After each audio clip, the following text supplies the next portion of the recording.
My son abandoned me in the freezing rain outside a homeless shelter and said, "You should stay where you belong." Then I accidentally found a secret cache connected to wartime military records, along with antique gold coins. I turned everything over to the authorities and was praised on television with an $18 million reward.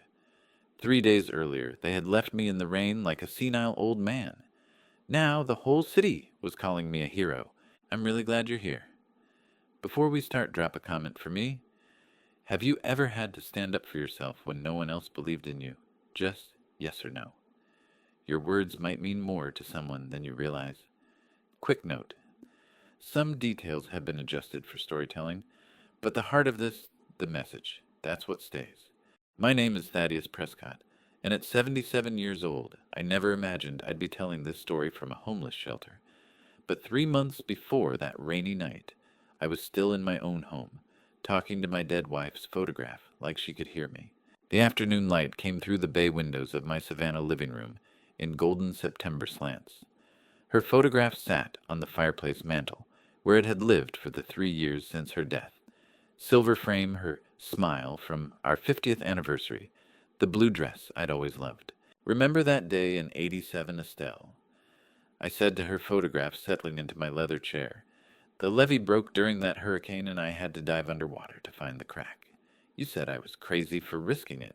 My hands, still calloused from 5 decades as a hydraulic engineer, rested on the chair arms where they'd worn smooth depressions into the leather. But that's what we did back then, I continued. We fixed things with our own hands, built things that lasted. What I didn't know was that my eldest son stood in the upstairs hallway at that very moment. Bryce Prescott, 48 years old and successful in commercial real estate, held his phone at shoulder height with the camera lens pressed close to the crack in the doorway. His face remained expressionless as he recorded.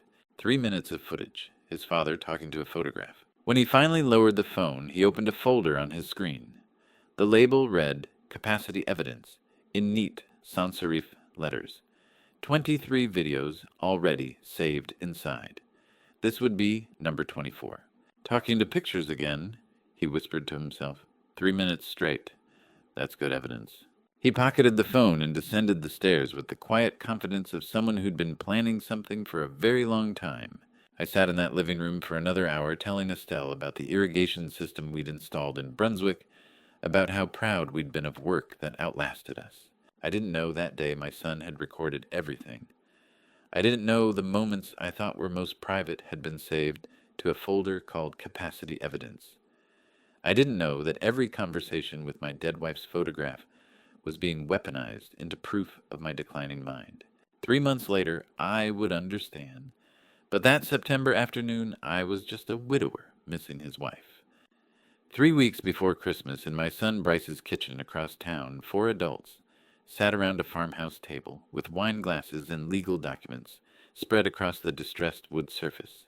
Celeste Prescott, 42, and a managing nurse at Savannah Regional Hospital, sat with perfect posture, a pen and notepad before her.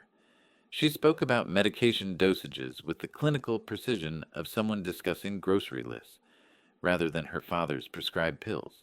Another 3 weeks of the adjusted medication should give us clear decline patterns, she said, tapping her pen against a timeline. The pharmacy won't question it. I have prescribing authority for the refills. Across from her, Lamar Prescott refilled his wine glass for the 3rd time.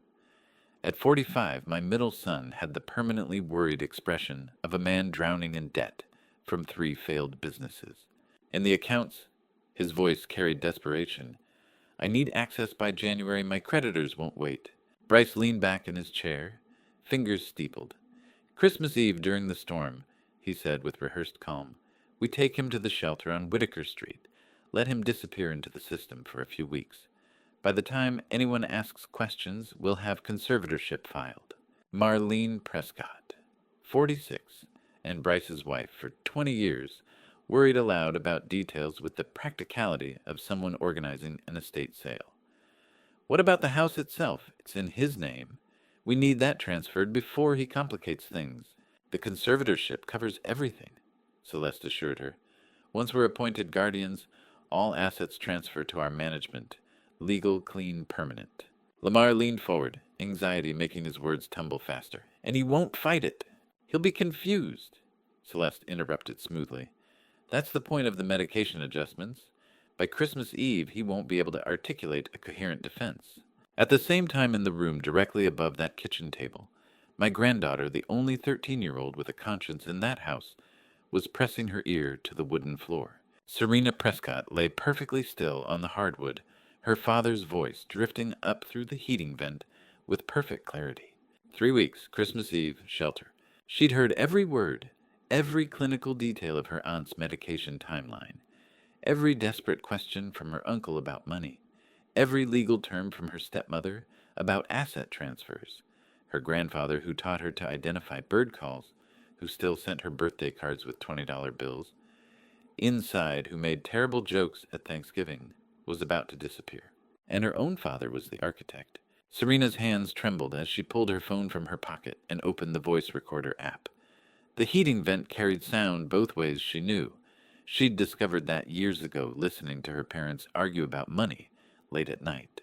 Her thumb hovered over the record button. If they caught her, if they knew she'd heard. But her grandfather's face appeared in her mind. His kind eyes, his patient answers to her endless questions about how irrigation systems worked, about the engineering marvels he'd spent his life building. She pressed record. The voices from below continued planning, unaware that their conspiracy was being documented by the only person in that house with a conscience still intact. Serena lay there for 43 minutes, recording every word, her tears falling silent onto the wooden floor as her family dismantled her grandfather's life with the efficiency of people who'd stopped seeing him as human. What she didn't know yet was that recording would save my life. But first, it would cost her everything she'd ever known. Serena saved that recording to a hidden folder on her phone and spent the next 3 weeks watching her family execute the plans she'd documented. But she was 13, living under her father's roof, and had no idea who to tell, or whether anyone would believe her. 3 months before that rainy night, I started forgetting things. Small things at first, like where I'd left my coffee cup, or what day the recycling went out. And I told myself it was just age, just grief for Estelle, still working its way through my 77-year-old mind. Celeste started visiting every Wednesday in September. She'd arrive at my house around 2 in the afternoon, always with a pharmacy bag and a thermos of herbal tea she'd made that morning. "Dad, I brought your new prescriptions," she'd say, setting the white paper bag on my kitchen counter with the efficiency of someone who'd done this 1,000 times. "The doctor said these will help with your energy levels. Take 2 with this tea every morning, okay?" She was my daughter, a managing nurse at Savannah Regional Hospital. Why would I question her? The first week I just felt tired, a pleasant heaviness in my limbs, like I'd spent the day doing physical labor instead of sitting in my chair reading engineering journals. The second week, I started losing track of conversations mid-sentence. By October, I couldn't remember the name of the pump station I designed in 1989. Why can't I remember?" I asked Estelle's photograph one afternoon, my hands shaking slightly as I held my cold coffee. "I knew it yesterday. I built the damn thing. Supervised every weld, every pressure test." The words felt thick in my mouth, like speaking through cotton. Celeste would stay for an hour each Wednesday, watching me take the pills with her tea. She'd ask about my weak nod sympathetically when I struggled to remember details and make notes in a small leather journal she kept in her purse. "It's okay, Dad," she'd say gently when I couldn't recall whether I'd eaten breakfast. "Memory issues are normal at your age. That's why I'm helping you keep track of everything." What I didn't know, what I couldn't have known through the fog those pills created, was that my medications weren't helping anything. Celeste was using her hospital credentials to acquire prescription sedatives, higher doses than anyone my age should take, disguised in bottles, with legitimate labels. She was systematically drugging me, documenting my decline in that leather journal, building evidence of my incompetence one Wednesday visit at a time. In November, Lamar called asking to borrow money. I said yes. I always said yes to my children, and gave him my bank account password to make a small withdrawal. $200, I thought. Maybe it was $150. The numbers swam in my head like fish I couldn't quite catch. He called again 2 weeks later, another withdrawal. I agreed, then forgot we'd talked about it at all. "I'll have it next week." I heard him tell someone on his phone once when he thought I wasn't listening. "My father's accounts are becoming accessible. I wondered why Estelle's medicine cabinet still smelled like her lavender lotion 3 years after her death, but I could no longer remember the names of the students I'd taught for 40 years at Georgia Tech. By December, I was losing entire days. I'd find myself standing in rooms with no memory of why I'd entered. The fog in my mind grew thicker, heavier, until some mornings I wasn't sure if I'd dreamed the previous day or lived it. Christmas Eve arrived with a storm. The Weather Service had predicted it for days, heavy rain, possible flooding in low-lying areas. I sat in my living room watching the rain begin Virgil's old tin box on the table beside me. I'd taken it out that morning for reasons I couldn't quite articulate. Just wanted it close. Bryce arrived at 7 o'clock, shaking rain from his jacket. "Dad's storm's getting worse," he said, his voice carrying the kind of concerned authority that made me trust him completely. "I'm taking you somewhere safe tonight. Just grab a few things, I'll help you pack." Somewhere safe. My son was taking me somewhere safe. I packed a small bag with Bryce's help clothes, my toothbrush, Virgil's tin box. We walked to his car through the rain, and I climbed into the passenger seat with the careful movements of someone whose body no longer quite obeyed properly. Marlene sat in the driver's seat. Serena was in the back, her face streaked with tears. "Serena, honey, why are you crying?" I asked, turning to look at her. "Grandpa," she started, but Bryce cut her off. "She's fine, Dad, just doesn't like storms." We drove through the rain, and I watched the streets of Savannah blur past the window. The medication, Celeste's medication, made everything feel distant, like I was watching my life through gauze. "Bryce, where exactly are we going?" I asked when we turned down Whitaker Street. "This isn't the way to your house." He didn't answer. The car stopped in front of a building with fluorescent lights bleeding out onto wet concrete.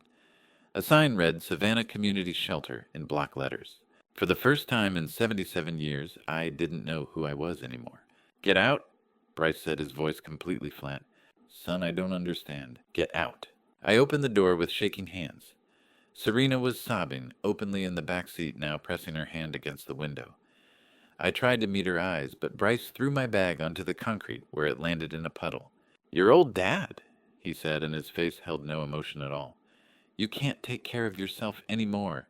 Don't drag the whole family down with you." "It's Christmas Eve," I whispered, still not quite believing. "Surely we can—" "Stay where you belong, old man." Marlene had already taken my phone from my jacket pocket while I'd stared out the window during the drive. I realized that now, patting my empty pockets. No phone. No way to call anyone. The car pulled away, taillights disappearing into the storm like dying embers. I stood there under the Savannah rain, clutching my father's tin box with both hands, watching my son abandon me at a homeless shelter on Christmas Eve. The fluorescent light from behind me spilled onto wet concrete, and I had nowhere else to go.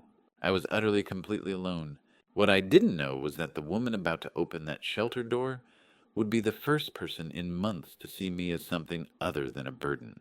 I don't know how long I stood there in the rain before the door opened. Time felt broken, measured only by the weight of my father's tin box, growing heavier in my hands.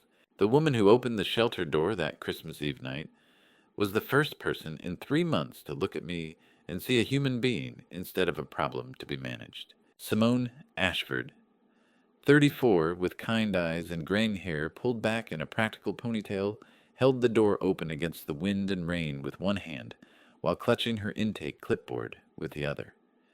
She took one look at me, soaked, shivering, clutching a metal box, and her expression shifted from professional concern to something softer. "Come on in from the cold honey," she said, stepping aside. "Let's get you signed in and dried off." The fluorescent lights inside hurt my eyes. The shelter smelled like industrial cleaner and coffee and too many people living in too small a space.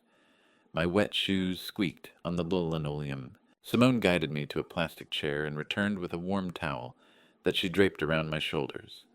The sudden warmth made me realize I'd been shaking. "I need to get some basic information," she said, gently sitting across from me. "What's your name?" "Thaddeus Prescott." My voice came out rough. She wrote that down, then asked my age, my last known address.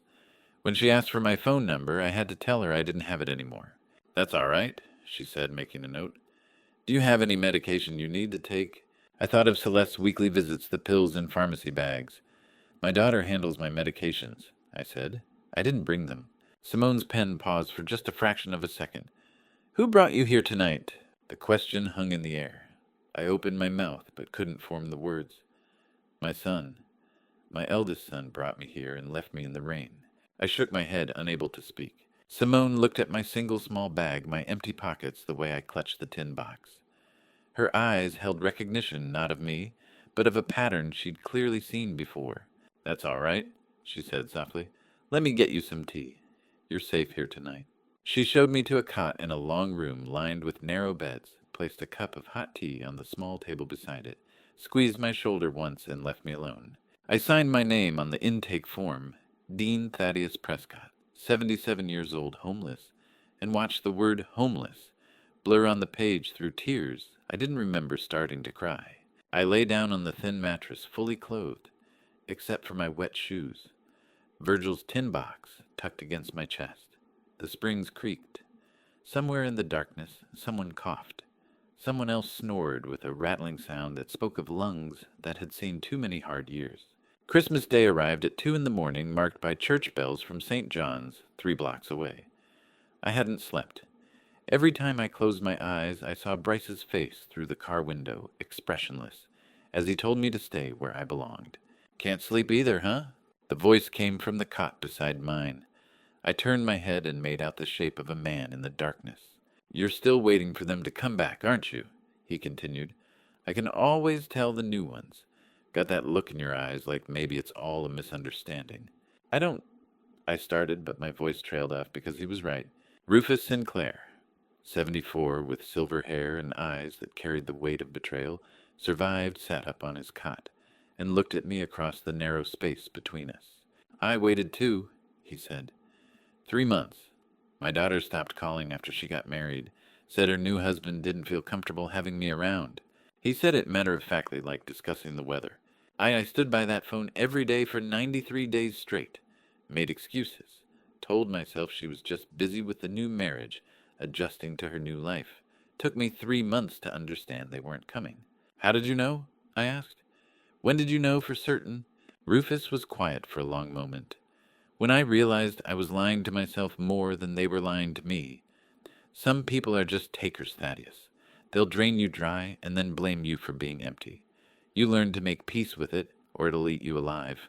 How many times had I told myself they were just busy, just stressed, just going through a difficult period, when the truth was they'd been planning this for months.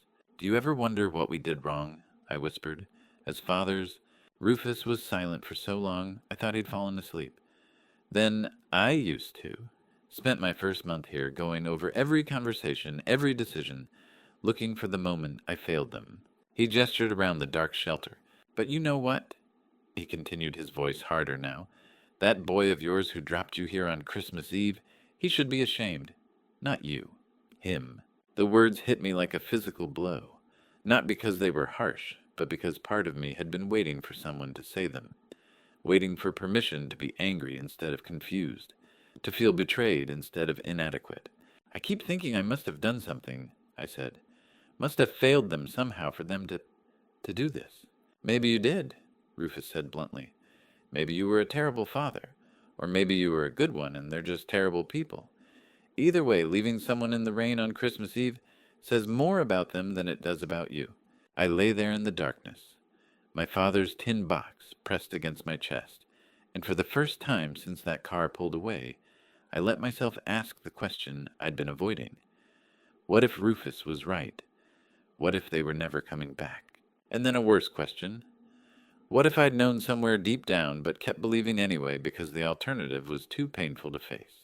By morning, I would learn that the medication Celeste had been giving me wasn't what she claimed, and that would change everything. I must have dozed off sometime near dawn because when I opened my eyes again, weak winter sunlight filtered through the shelter's high windows, and someone was ringing a bell for breakfast. The first thing I felt Christmas morning wasn't grief for Estelle or anger at Bryce.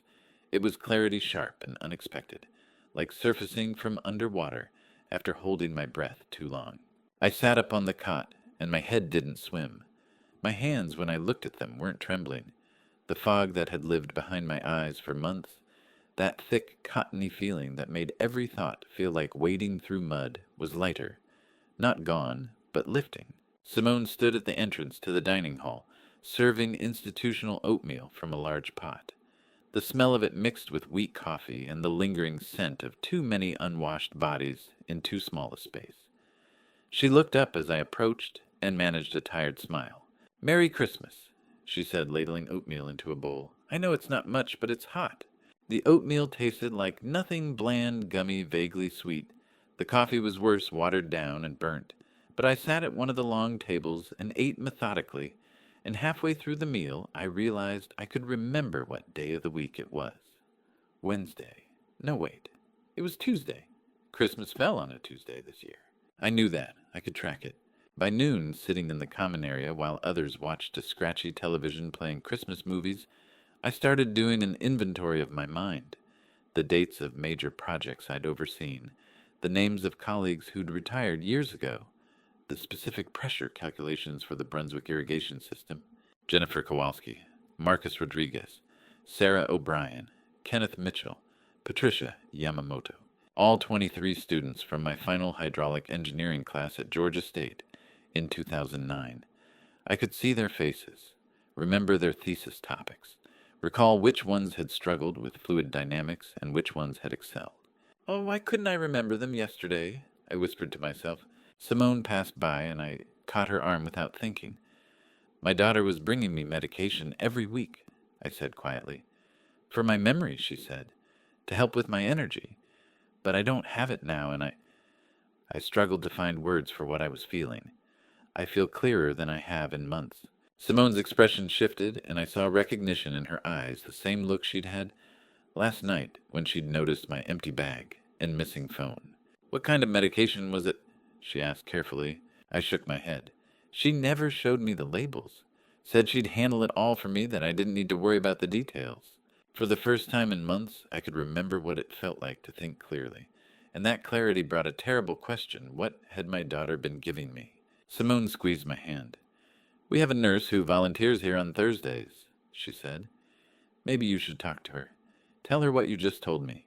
I nodded, but my mind was already racing ahead, connecting dots I hadn't been able to see through the fog. Celeste's weekly visits starting in September, the increasing confusion, Lamar's requests for bank access, Bryce's video recordings. They needed me confused, needed me declining, needed me incompetent. And my daughter, the nurse, had made sure I was. That afternoon I found a quiet corner near a window where winter light fell across a scarred wooden table. I took Virgil's tin box from my bag, the only possession I'd managed to keep through everything, and opened it for the first time since my father had died 5 years ago. The rainwater from Christmas Eve had seeped through the seal. I could see water stains on the edges of the metal, and when I pried the lid open, the paper lining inside was warped and peeling. I started to lift out the photograph of my mother that had rested on top, the one from 1963. Her standing beside the first pump station Virgil had designed, when I noticed something underneath. The water damage had caused the paper lining to separate from the bottom of the box, and beneath it, barely visible, was the edge of something else. I carefully peeled back the wet paper. A hand-drawn map, inked on waterproof drafting paper, hidden under the lining all these years. My father's precise handwriting labeled key points. When the water reaches the bent oak, look under pump station number 4. Pump station number 4. Blackwater. Pump station number 4 in the coastal wetlands south of Brunswick. I'd personally designed and named that station in 1987. But it was the symbols on the map that made my breath catch. They weren't standard engineering notation. They were the unique hydraulic symbol system my father and I had developed together in 1971, working on the early coastal protection projects. A private shorthand we'd created to mark pressure valves, overflow risks, structural load points. The curved line with 3 dots meant high pressure zone. The crossbars indicated manual override access. The spiral marked underground water flow. No one else knew this system. We'd never published it, never taught it to anyone else. It was ours alone, developed over months of working side by side in the Georgia swamps. A language of water and metal and engineering that belonged only to father and son. "Dad, when did you hide this map?" I whispered, tracing the symbols with my finger. "And why didn't you tell me before you died?" My father had been dead for 5 years, but that Christmas afternoon in a homeless shelter, he was speaking to me through symbols only we understood. "You knew, didn't you?" I said softly to the map, to the memory of Virgil working beside me 4 decades ago. You knew that I'd be the only one who could read this, the only one who'd understand what you left behind. I sat there staring at the map, tracing the symbols. The bent oak Blackwater pump station. Number 4, the hydraulic pressure notations that looked like random scratches to anyone else, but told me exactly where to look, exactly how deep, exactly what to avoid. My father had left me something important enough to hide in code. The question was, what was under that pump station, and why had he trusted only me to find it? The answer would take me back to the Georgia swamps, where I'd spent 40 years building dikes and change everything. I spent the rest of Christmas afternoon with that map spread across the wooden table, tracing each symbol with my finger, like I was reading Braille, each mark, unlocking a memory I'd thought was lost forever. The symbol in the upper right corner, 3 parallel lines intersecting a curved arrow, wasn't just hydraulic notation. It was the overflow valve design Dad and I had argued about for 3 weeks on the Ogeechee River Dam project. In 1971, the summer I turned 24 and thought I knew better than a man who'd built infrastructure through 2 wars. I'd been wrong about that valve placement. Dad had been right. And he'd marked it here on this map like a signature only I could read. The pressure gradient symbol near the bent oak was another one of ours, a spiral with 4 dots. That meant underground water flow, manual override required. We'd invented that notation together in the summer of 1971, sitting on the tailgate of his truck, while rain pounded the metal roof and we sketched designs on waterproof paper. No textbook taught these symbols. No engineering school included them in their curriculum. They existed only in the shared language my father and I had developed, across 40 years of working side by side in the Georgia swamps. "Dad, you stubborn old bastard," I whispered, running my finger along the dotted line that marked the approach to the pump station. "You knew I'd remember the Ogeechee argument. You knew I'd recognize the survey markers from '69. The bent oak itself was marked with Virgil's surveying notation from 1969, the year I'd done the preliminary land survey for what would eventually become the Coastal Protection System. I'd been 22 years old, fresh out of Georgia State, with my engineering degree, and my father had taught me to mark significant landmarks, with symbols that meant something personal, so we'd never forget them. The bent oak had been his favorite tree on that land. He'd made me promise never to cut it down when we built the pump stations. I traced the map's route from the oak to pump station, number 4, my station, the one I'd personally designed and named, 16 years after that original survey. The coincidence wasn't a coincidence at all. My father had planned this with the precision of someone who understood that engineering was about thinking 3 generations ahead. "Bryce never learned the engineering," I said softly to the map, to the memory of my father. "Celeste never cared about the projects. Lamar couldn't tell a pressure valve from a garden hose. You knew that when you made this map." Each symbol was a test, a filter, a way of ensuring that only someone with decades of hydraulic engineering experience and intimate knowledge of our shared history could decode it. My father hadn't just left me a map. He'd left me proof that he'd chosen me deliberately across death as the only person worthy of whatever he'd hidden. I sat there as Christmas afternoon faded into evening understanding. Something profound. My father had seen this coming. Maybe not the specific betrayal, but the possibility that I might end up alone, stripped of everything except my engineering knowledge and his trust. "You believed in me, Dad?" I whispered. "Even when I stopped believing in myself, even knowing I might end up alone like this, you still believed I'd find it." The winter sun set early, and I sat in the dimming light, with tears running down my face, not from grief this time, but from the overwhelming weight of being chosen, being trusted, being believed in by a man 5 years dead. I folded the map carefully and tucked it into my shirt pocket, then lay down on my cot with Virgil's tin box against my chest.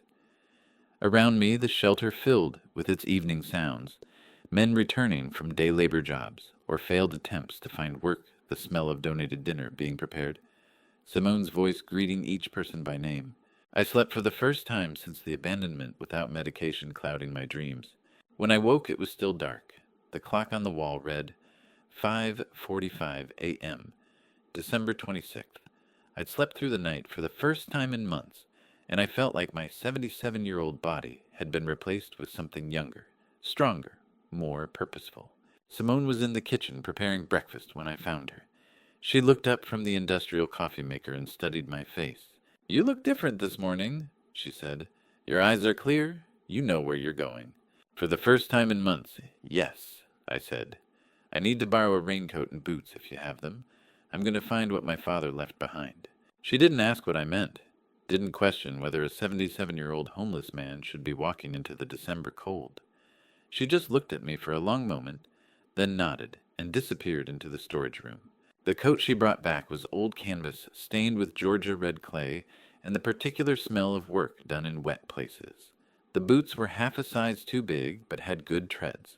She handed them to me without ceremony. "Whatever's out there," she said quietly, "I think you're meant to find it." 36 hours earlier, I'd stood in the rain with nothing. No phone, no home, no family, no hope. Now I stood in the same rain with everything that mattered: my father's map, my engineer's mind, and a purpose worth walking into the Georgia swamps to find. I pulled on the coat, laced up the boots, and checked my pocket. $3 from the shelter's donation basket.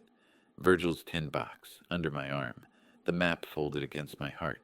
"Thank you," I said to Simone, "for seeing me as human, for not asking questions I'm not ready to answer. Come back safe," she said. "And Mr. Prescott, when you find what you're looking for, come back and tell me. I'd like to know the end of your story." "It's not the end," I told her. "I'm starting to think it's just the beginning." I stepped out into the December dawn cold air, sharp against my face, Simone holding the shelter door behind me. The raincoat smelled like Georgia clay, and old work the boots were half a size too big, and I had maybe $3 in my pocket. But I had Virgil's map, 40 years of hydraulic engineering experience, and I knew exactly where Blackwater Pump Station number 4 stood in the coastal swamps, 20 miles south of Savannah. What I didn't know was that the storm 3 days earlier had lowered the water level, just enough to reveal what my father had buried 40 years ago, and that finding it would change everything. The first mile was easy sidewalks and shoulder roads through Savannah's industrial district. The second mile took me onto county routes, where early morning truck traffic kicked up spray from puddles left by the storm. By the third mile, I turned onto the old marsh access trails that hadn't been maintained since the state rerouted Highway 17 in 1998. 3 hours into the walk, my borrowed boots caked with Georgia mud and my 77-year-old knees screaming protest, I recognized the twisted live oak that marked the eastern boundary of the land my family had owned since 1847, and I knew I was close. The air smelled like salt marsh and decaying vegetation, that particular scent of coastal Georgia that gets into your lungs and stays there. Spanish moss hung from the oaks like gray curtains, and somewhere in the distance I could hear the mechanical hum of the active pump stations that had replaced the ones I'd built decades ago. But it was the water that stopped me in my tracks. The foundation, the old concrete base we'd poured in the summer of 1969 as part of the preliminary infrastructure for what would eventually become the coastal protection system, was exposed, completely exposed. I could see the rebar gridwork we'd embedded in the concrete, the expansion joints I'd calculated as a 19-year-old kid, trying to impress my father with textbook knowledge I barely understood. The water was down at least 4 feet from its normal level. "Haven't seen the foundation this exposed since we poured it," I said aloud to no one, my voice swallowed by the swamp. My engineer's mind started calculating automatically. Storm surge on Christmas Eve that would have pushed the tidal water inland and up. 3 days of drainage with no additional rain. Yesterday's spring tide at its lowest point of the monthly cycle. Ground saturation from the initial storm, creating temporary drainage through the porous limestone substrate. It was the perfect confluence of hydrological conditions that might happen once every 5 or 10 years. And it would last maybe 48 hours before the normal tidal patterns reasserted themselves and the swamp returned to its usual water level. "Dad, did you know the water would be low this week?" I whispered. "Did you plan even that?" I stood there looking at that exposed foundation concrete I'd helped pour as a 19-year-old kid who thought he'd work alongside his father forever, and understood that Virgil had been planning this longer than I'd been alive. The map showed the bent oak at 40 paces northeast from the foundation's corner. I counted my steps carefully, my boots squelching in the mud resurrection ferns and water tupelo branches brushing against my borrowed raincoat. The tree stood exactly where the map indicated an ancient live oak, growing at a 45-degree angle over the exposed foundation, its massive trunk parallel to the ground for 20 feet, before finally turning upward toward the sky. The kind of tree that becomes a landmark that survives hurricanes and floods in centuries, because its roots run deeper than anything else in the swamp. I circled it slowly, looking for what Virgil had marked. The lowest branch, thick as my torso, stretched over the foundation, about 6 feet off the muddy ground. Resurrection ferns covered it like green fur, their tiny fronds curled and brown from the recent cold snap. Then I saw it, partially hidden by the ferns, carved into a piece of Georgia granite. Wedged into the fork, where the branch met the trunk, was the symbol. 3 parallel lines intersecting a curved arrow with a crosshatch pattern beneath the exact notation Virgil and I had invented for the Ogeechee River dam pressure valve system in 1971. My knees gave out. I didn't decide to kneel. My body just stopped holding me up, and I found myself in the mud, with my hands reaching toward the carving like it was something holy. The grooves were deep, deliberate, carved with a tool that left clean edges, even after decades of weather. I traced them with my fingers, feeling where the chisel had bit into the granite, where my father's hands had held the stone steady while he worked. When did you do this, Dad?" I whispered, my voice breaking. "How many years did you stand here wondering if I'd ever find it? Wondering if I'd remember what these symbols meant? How many times had my father walked this exact path, checking the symbol, making sure it would last long enough for me to find it? And did he ever doubt I would come?" The carving was weathered, but still perfectly legible. The crosshatch pattern beneath the arrow, that was the addition we'd made in 1972, the refinement that indicated not just pressure overflow, but manual override access required. It meant this is where you intervene. This is where human hands must act. "You left this for me?" I said, tears mixing with the mud on my face. "Not for your grandchildren, not for the family. For me, because you knew I was the only one who'd understand, the only one who'd care enough to look." I don't know how long I knelt there, my fingers tracing and retracing the symbol Virgil had carved into stone. The morning sun climbed higher, filtered through Spanish moss and oak leaves. Somewhere nearby, a heron called out. The swamp continued its ancient rhythms, completely indifferent to the 77-year-old man crying in the mud over his father's last message. But it wasn't his last message, I realized. This was just the first part. The symbol wasn't the treasure, it was the signpost. The confirmation that I'd read the map correctly, that I was exactly where Virgil had intended me to be. I pulled myself to my feet using the oak trunk for support, and looked east toward where Blackwater Pump Station number 4 would be. 50 yards, according to the map. 50 yards to the station I'd personally designed and built in 1987, never knowing my father had chosen it decades earlier as the perfect hiding place for something important enough to encode in our secret language. The pump station foundation was 50 yards east, and I had maybe 24 hours before the water came back. I found the iron rod half buried in the mud about 10 yards from the pump station foundation. Old rebar someone had left behind decades ago, rusted but solid. It wasn't meant to be a shovel, but it was what I had. The old iron rod made a terrible shovel, but after an hour of digging in the December cold, with sweat soaking through Simone's borrowed raincoat, my 77-year-old hands finally scraped something that wasn't earth, metal cold, and unmistakable beneath 3 feet of Georgia clay. I dropped to my knees in the mud and started clearing away the remaining dirt with my bare hands. My fingers were numb, caked with red clay that worked its way under my fingernails and into the creases of my palms. But I kept digging, scraping, revealing inch by inch what my father had buried here. A steel chamber, military grade from the look of it, rectangular, and sealed with a mechanical lock that had the distinctive design of 1972-era infrastructure projects.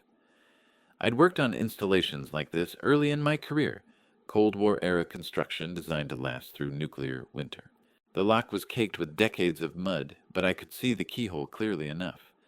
And suddenly I remembered the small brass key in Virgil's tin box. The one I'd assumed was for an old file cabinet or desk drawer he'd owned.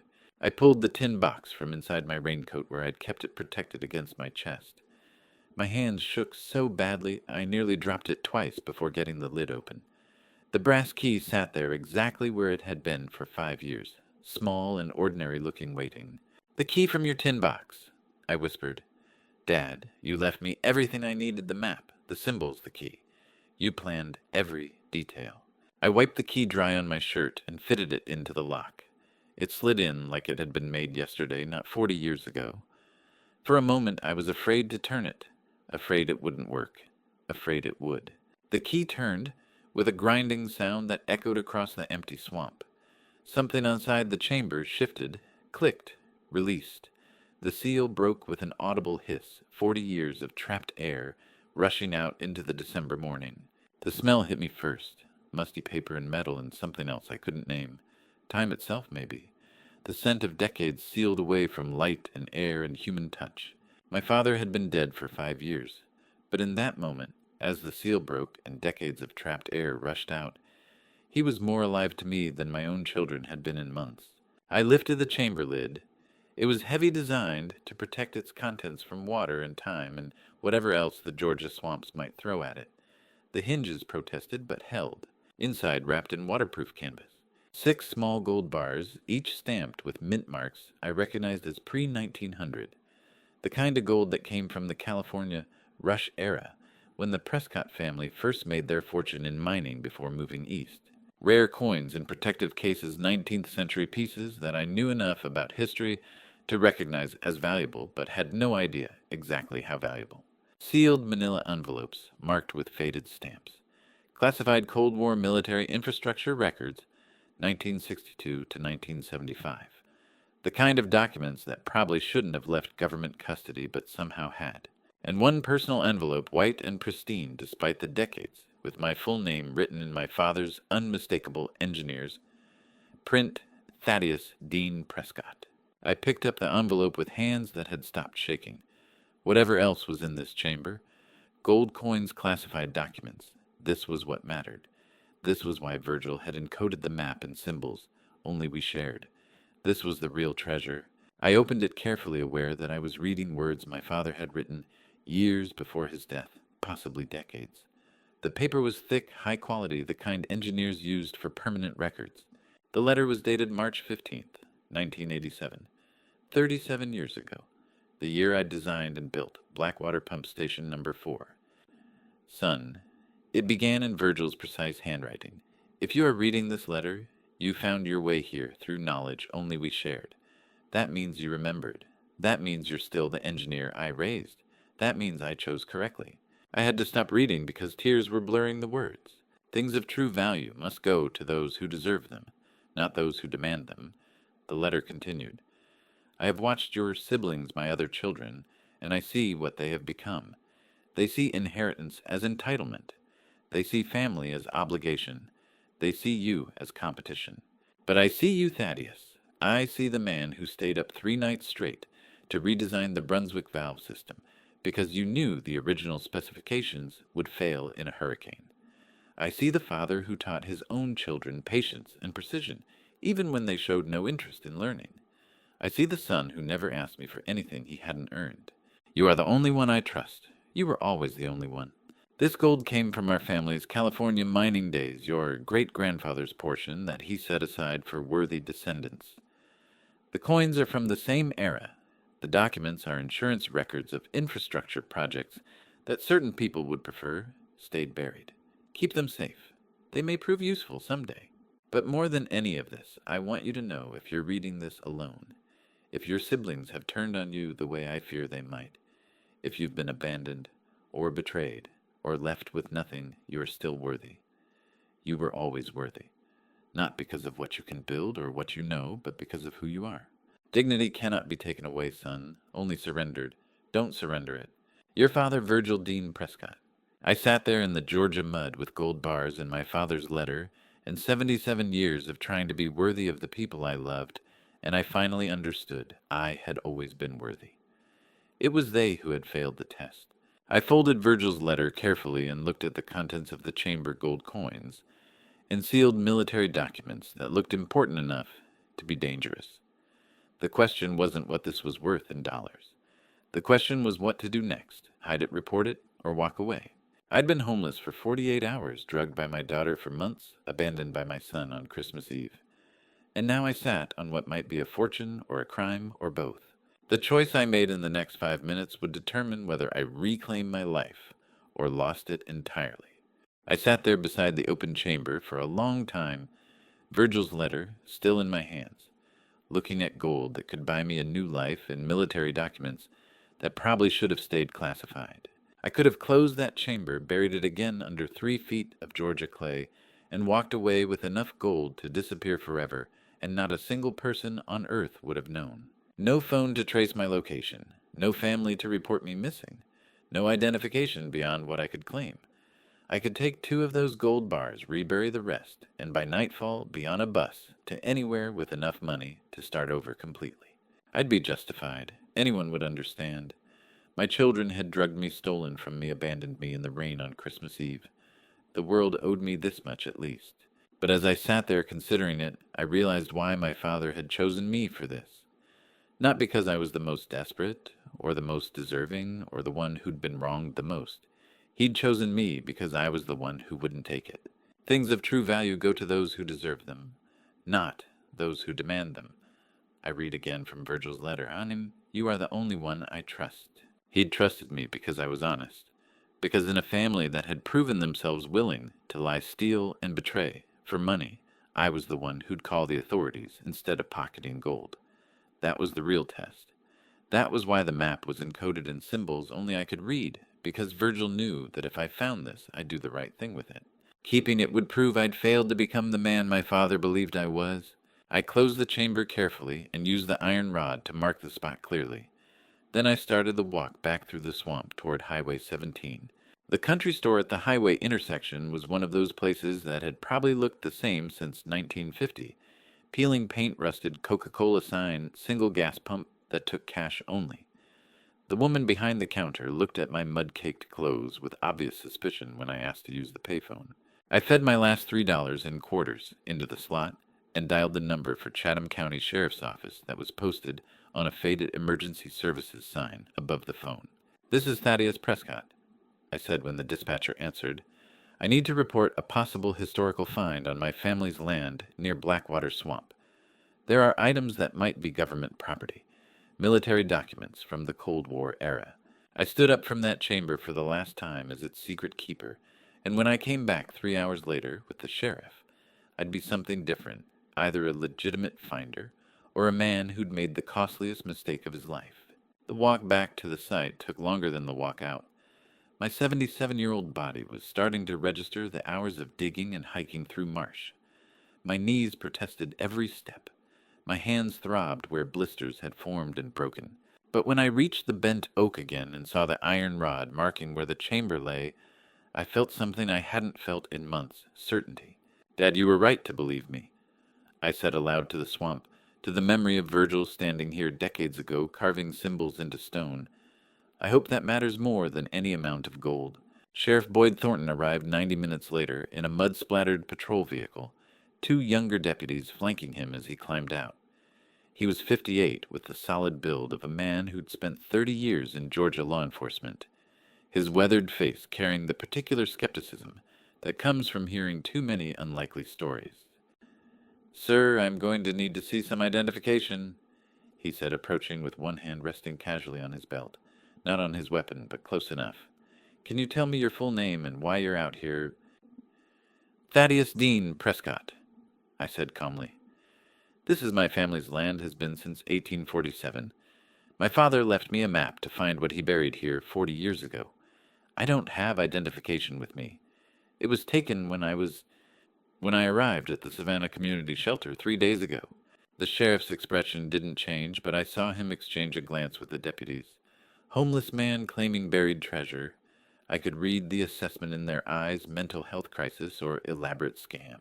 "Show me what you found," he said carefully. I took them to the chamber, pointed out the seal I'd carefully closed, then handed him Virgil's map with its hydraulic engineering symbols, and the letter written in my father's precise handwriting. The look in Sheriff Thornton's eyes changed when he read my father's military service record. I went from confused old man to engineer's son with legitimate family claim, in the space of one document. These military seals look authentic, he said, kneeling beside the chamber. Cold War-era classification stamps. Mr. Prescott, we're going to need state forensics here. You just found something that belongs in a museum or in a federal archive. He pulled his radio and called it in using codes I didn't understand, but that sounded serious. Then he turned to the deputies. Secure the perimeter, he ordered. No one touches anything. And get Mr. Prescott some water. He's a witness, not a suspect. One of the deputies handed me a bottle of water from their vehicle. My hand shook as I opened it, and I realized I was crying again. Not from grief this time, but from relief. They believed me. They saw the truth. The sheriff spent the next hour photographing the site, documenting the chamber's location, taking my statement about how I'd found it. He handled Virgil's letter like it was evidence in a trial, which I supposed it might become. When the state forensics team was 30 minutes out, Sheriff Thornton folded Virgil's letter carefully and handed it back to me, then did something I hadn't expected. He offered his hand for a firm shake. Mr. Prescott, you did the right thing calling us, he said. Not many people would. He glanced at the deputies securing yellow tape around the ancient oak trees, marking the area as an official crime scene. This is going to take days to process. You have somewhere to stay while we work this. I looked at the sheriff and realized I was about to tell a law enforcement officer that I was homeless, had been abandoned by my children at a shelter 2 days ago, and currently owned nothing but the clothes I'd borrowed right after discovering a potential fortune. I looked at Sheriff Thornton and told him the truth. I'm staying at the Savannah Community Shelter on Whitaker Street. I was dropped there Christmas Eve by my son. I don't have a phone identification or anywhere else to go. The sheriff's expression didn't change to pity. It shifted to something harder. Understanding, maybe. Recognition of what kind of people would do that to their father. Not anymore, you're not, he said. State's putting you in a motel for the verification process. You're a material witness, and I'm not letting you out of my sight until this is processed legally. The state archaeologist held one of Virgil's gold bars under laboratory lights. 4 days later, turned it slowly, then looked at me over her reading glasses, and said the words that would change everything. Mr. Prescott, these mint marks are authentic pre-1890. Do you understand what you found? I sat in the verification lab at Georgia State Historical Museum, watching experts examine what my father had buried. The gold bars passed from hand to gloved hand, each piece logged, photographed, analyzed. The pre-1890 mint marks confirmed they came from the California Gold Rush era, family legacy from when the Prescotts made their fortune in mining before moving to Georgia. The coins were even more valuable, rare 19th century pieces that the numismatist kept photographing with the intensity of someone documenting history. But it was the Cold War documents that brought federal agents in suits. Sealed manila envelopes marked classified required clearance levels I didn't have. They photographed the seals, made careful notes, then disappeared with them into vehicles with government plates. Mr. Prescott, the historical value alone puts this at $86 million, the lead archaeologist told me on December 30th. The federal government is claiming the classified documents, but everything else is yours under Georgia's treasure trove law. The state is offering an $18 million finder's reward for surrendering it legally instead of hiding it. $18 million. The exact amount my children had been planning to control through conservatorship. Dad, did you know? I whispered to no one sitting alone in the budget motel room Sheriff Thornton had arranged.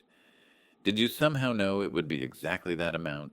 I sat in that budget motel room on December 29th, watching news coverage of the Prescott find, and thought about Bryce calculating how to steal my house, while my father had been calculating how to save my dignity. 6 days earlier, I'd had no phone and slept on a shelter cot.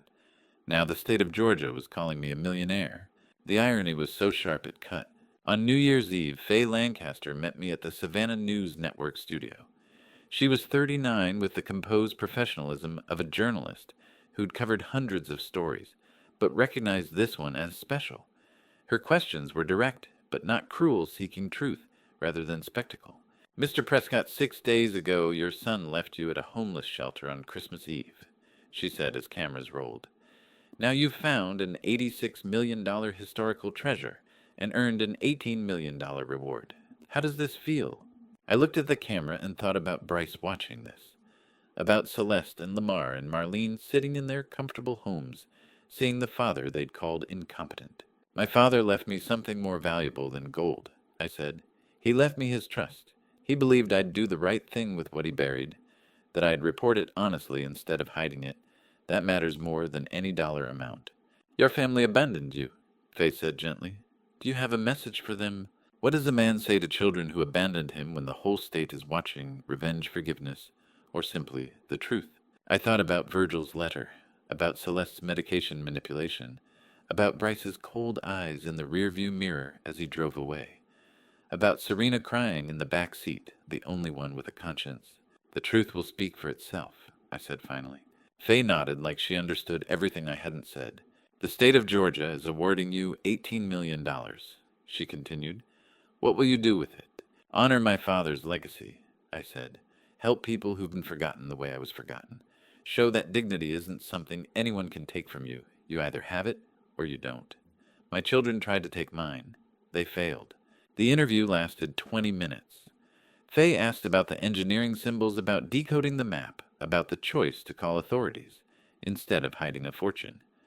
I answered each question honestly aware that every word was being recorded, that this would air statewide in less than an hour. When we finished, her producer said it would broadcast at 6 o'clock prime time on New Year's Eve, when everyone in Georgia would be home preparing for celebrations.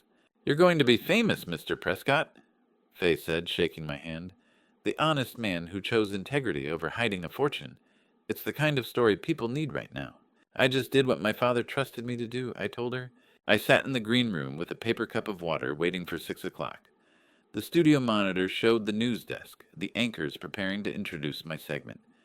Through the thin walls, I could hear the countdown 3 minutes to air. Somewhere in Savannah, Bryce and Celeste and Lamar were sitting down to New Year's Eve dinner, probably congratulating themselves on successfully dumping their father into the system, probably planning how to file the conservatorship paperwork in the new year. They had no idea what was about to broadcast. 2 minutes, someone called. I thought about Christmas Eve, about standing in the rain with Virgil's tin box, about Simone holding the shelter door open, about Rufus asking if I was still waiting for them to come back. I'd stopped waiting. 1 minute. The monitor showed my face filling the screen.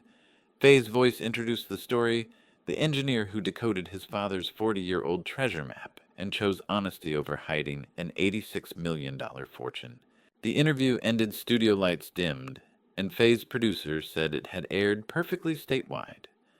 I sat in the green room knowing that somewhere across Savannah, Bryce and Celeste and Lamar had just watched their incompetent father celebrated as an honest hero worth $18 million.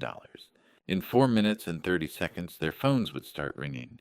What I didn't know was that Bryce had been watching from the moment my face appeared on screen, and his first call wasn't to apologize. Sheriff Thornton told me later what happened in Bryce's living room that night, how he'd heard from his deputies, who'd heard from neighbors, who'd seen the lights on and heard the shouting.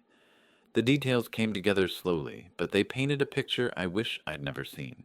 What I didn't know, sitting in that television studio green room feeling vindicated, was that 73 miles away in the house I'd built with my own hands, my 3 children were watching that same broadcast with their phones, already out calling lawyers before the interview even finished. Bryce's living room, 6 o'clock on New Year's Eve. The 4 of them had been celebrating what they thought was a successful plan. Father dumped in the system house, secured conservatorship petition, ready to file in the new year. Then my face appeared on the television screen. Marlene saw it first. That's your father, on television, talking about us abandoning him. They watched in silence as Faye asked her questions, and I answered them. Watched as I talked about Christmas Eve in the rain, about finding Virgil's treasure, about choosing to report it honestly. Watched as the dollar amounts scrolled across the screen, 86 million total. Value 18 million finders reward. Bryce's reaction, according to the neighbor who heard it through the walls, was immediate and cold. $18 million, he said, his voice flat. That was supposed to be our inheritance. He's going to give it away to honor Dad's legacy that money belongs to this family. Celeste, always the clinical one, responded with the precision of someone calculating medication dosages. No, it belongs to whoever controls him. An elderly man who lived in a shelter clearly can't manage complex finances. We file for conservatorship immediately. My creditors won't wait, Lamar said, and neighbors reported his voice carried panic. If we don't get access to those accounts by February, we'll have conservatorship by then, Celeste interrupted. A judge will see he's incompetent. We have 3 months of evidence, the videos, the medical records, the bank statements showing he couldn't track his own finances. Everything we need. Marlene added her practical concern about public perception about what people would think. But Bryce had already pulled out his phone. The attorney he called some high-priced estate law specialist apparently tried to tell him to wait. That filing on New Year's Eve would look bad, that they should let things settle. I don't care that it's New Year's Eve, Bryce said, and this part came from the attorney's secretary, who quit 2 days later and talked to reporters. File the petition January 2nd first thing. My father is clearly being manipulated by strangers and cannot manage $18 million. Later, when I learned what happened in that living room while I sat in the studio thinking justice had been served, I understood they'd never seen me as their father at all, just as an obstacle to money they believed they deserved. They spent New Year's Eve not reflecting on what they'd done, not feeling shame about abandoning their father in the rain on Christmas, but strategizing how to legally seize the reward I'd earned by being honest. January 2nd arrived cold and clear, the first business day of the new year. I was still in the motel Sheriff Thornton had arranged meeting with state officials about the reward disbursement timeline when my children walked into Chatham County Courthouse with their attorney and a manila folder thick enough to need rubber bands.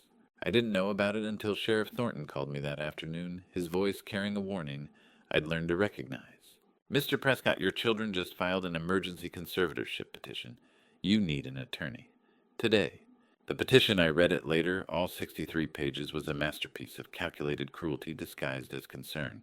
It claimed I'd demonstrated severe cognitive impairment by living in a homeless shelter, that I was being manipulated by shelter staff and law enforcement to claim credit for discovering treasure, that I couldn't manage basic finances, let alone an $18 million reward, that I showed clear signs of progressive dementia, documented by my own daughter, a medical professional.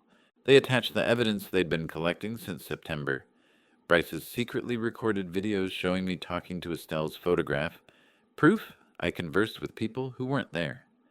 Celeste's falsified medical records, documenting memory loss and confusion, the same symptoms her drugging had caused. Lamar's bank records showing small withdrawals I never noticed because I'd been too medicated to track them.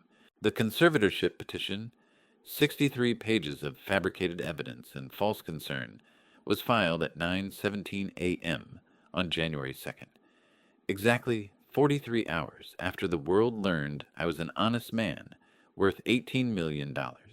The petition argued that I was vulnerable to exploitation by strangers seeking to control my fortune, that my family, who loved me and had cared for me for years, needed legal authority to protect me from predatory individuals taking advantage of my compromised mental state.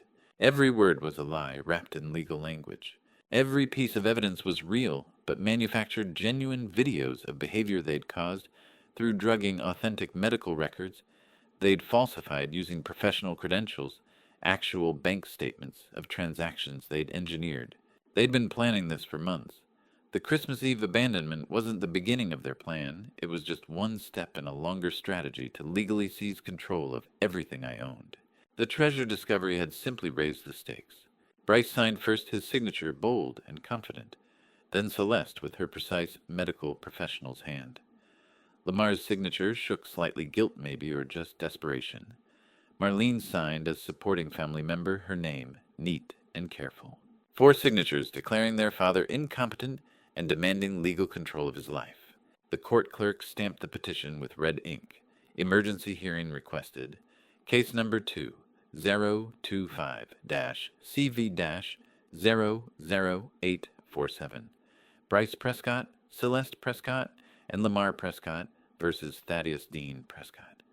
Petitioners seeking immediate control of respondent's estate and person claiming severe cognitive impairment and vulnerability to exploitation.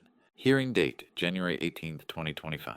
16 days to prove I wasn't the incompetent old man my children claimed, or lose everything including my freedom to the people who'd abandoned me in the rain.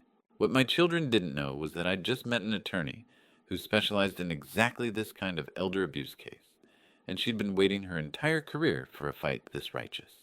Sheriff Thornton drove me to Ramona Gallagher's office himself the morning after the petition was served.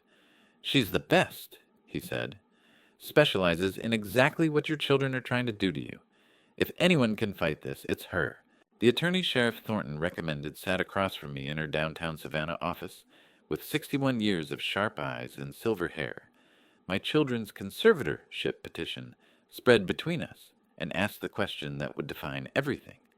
"Mr. Prescott, are you afraid?" Ramona Gallagher, with silver hair pulled back in a practical bun and sharp gray eyes that had spent 30 years recognizing the particular patterns of family betrayal, spread the petition across her mahogany desk with the focused precision of a surgeon preparing for complex operation. I thought about the question, about Bryce's face in the rearview mirror, about Celeste's weekly medication visits, about Serena crying in the back seat, about Virgil's letter saying dignity couldn't be taken away. "I'm afraid of many things, Ms. Gallagher," I said. "I'm afraid I'll never see my granddaughter again. I'm afraid my son has lost himself completely to greed. But I'm not afraid of the truth. The truth is all I have." She studied me for a long moment, then nodded. "Good, because we're going to need it." She spent the next hour going through the petition page by page. Her finger traced each piece of evidence my children had collected, the secretly recorded videos, Celeste's medical documentation, Lamar's bank records, the shelter intake forms. "Your children prepared well," she said finally. 3 months of fabricated evidence, systematic documentation, medical credentials, leverage for false records. This is a textbook elder exploitation case, but they're the perpetrators and not the rescuers. "What do you mean?" "I've seen this pattern 47 times, Ramona said. "Adult children who decide parents' assets should be theirs. They start small, test withdrawals, checking if dad notices. When he doesn't, they escalate. Secret filming to document decline. Medical manipulation to create symptoms. Then when they're ready, they file for conservatorship, citing all the evidence they manufactured themselves." She turned the petition to show me a section I'd skimmed. "But they made one big mistake." "What mistake?" "They thought you had nothing to fight for," Ramona said with a slight smile. "They thought abandoning you would break you. Instead, you found your father's legacy, reported an $86 million treasure honestly, and proved exactly the kind of man you are." She closed the petition and met my eyes. "I've won 47 elder abuse cases, Mr. Prescott. This is my 48th, and this is the one I most want to win." I left Ramona's office that January morning with something I hadn't felt in months. Not just hope, but the certainty that someone with power believed me, saw through my children's lies, and was willing to fight. 2 days later, Ramona sent me to Dr. Farah Castillo for an independent medical evaluation. "Your children claim you're cognitively impaired," she said. "We're going to prove you're not." Dr. Castillo, 50 years old, with the quiet authority that came from 2 decades of forensic neurology and medical testimony in elder abuse cases, conducted each cognitive test with meticulous care. Memory recall, she gave me lists of words, numbers, images, asked me to repeat them immediately, then again 30 minutes later. I remembered everything. Problem-solving complex puzzles, logical sequences, spatial reasoning challenges. I worked through each one methodically using the same analytical skills I'd applied to hydraulic engineering for 5 decades. Temporal awareness, dates, sequences, timelines. I could tell her exactly what happened on every significant day from September through January. 2 hours of comprehensive testing. She took notes that would either condemn me or vindicate me in court. When the cognitive portion finished, she drew blood for chemical analysis. Standard procedure, she said, for cases involving claims of dementia or impairment. I sat in the examination room 3 days later while she reviewed the results with Ramona present. "Mr. Prescott, your cognitive function is excellent," Dr. Castillo said. "Memory, reasoning, judgment, all well above average for your age. There is no dementia, no impairment whatsoever." Relief hit me so hard I had to grip the chair arms. "Then why was I so confused for months?" I asked. Why couldn't I remember my students' names? My work, basic things. Dr. Castillo's expression changed. She placed the blood test results on the table between us. "Because someone was giving you high-dose sedatives," she said. "Benzodiazepines, specifically. These aren't medications that could be confused with legitimate prescriptions for a man your age. Someone with medical knowledge chose specific doses to cause confusion without being immediately obvious. The moment Dr. Castillo said, "systematic intentional chemical manipulation," everything clicked. Every confused morning, every forgotten name, every time I doubted my own competence had been manufactured by my own daughter's hands. "Your daughter Celeste is a managing nurse," Ramona said sharply. "She brought you medication weekly." Dr. Castillo's voice carried controlled anger. "Then she systematically poisoned her own father to make him appear incompetent. This wasn't medical error, Mr. Prescott. This was intentional elder abuse through chemical manipulation." I sat there trying to process it. She made me forget myself, made me doubt my own mind, so she could claim I was losing it? "Yes," Dr. Castillo said, "and she documented every symptom she caused, then used that documentation to claim you needed a guardian." She pulled out a fresh sheet of paper and wrote across the top in red ink, "Evidence of intentional chemical manipulation." Then she looked at Ramona and said 5 words that would change the entire case.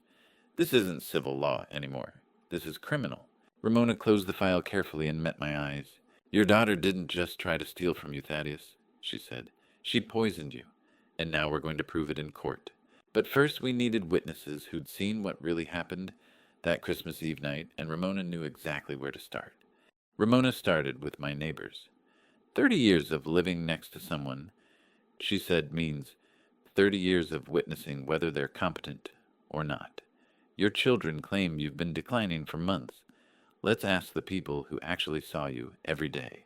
Delphina Harrington had lived next door to me for 30 years. Watched Estelle plant roses along our shared fence line, brought casseroles when my wife died, and on January 7th, she sat across from Ramona in her kitchen and said the words that made me understand how much she'd truly seen. I watched them destroy him, and I have proof. Delphina, 68, with the steady bearing of someone who'd lived in the same house for 40 years, and noticed everything that happened on her quiet Savannah street, poured coffee with practiced hospitality before sitting down to tell Ramona what she'd witnessed. "I've known Thaddeus 30 years, she said, gesturing toward me with her coffee cup. "Sharp as ever until about 6 months ago when that daughter started coming around with medications every week. Then suddenly he's confused. Walking in circles in his backyard, I didn't believe it." "You saw behavioral changes?" Ramona asked, taking notes. "I saw him become a different person," Delphina said. "But it wasn't natural aging. It was like watching someone fade and fast forward.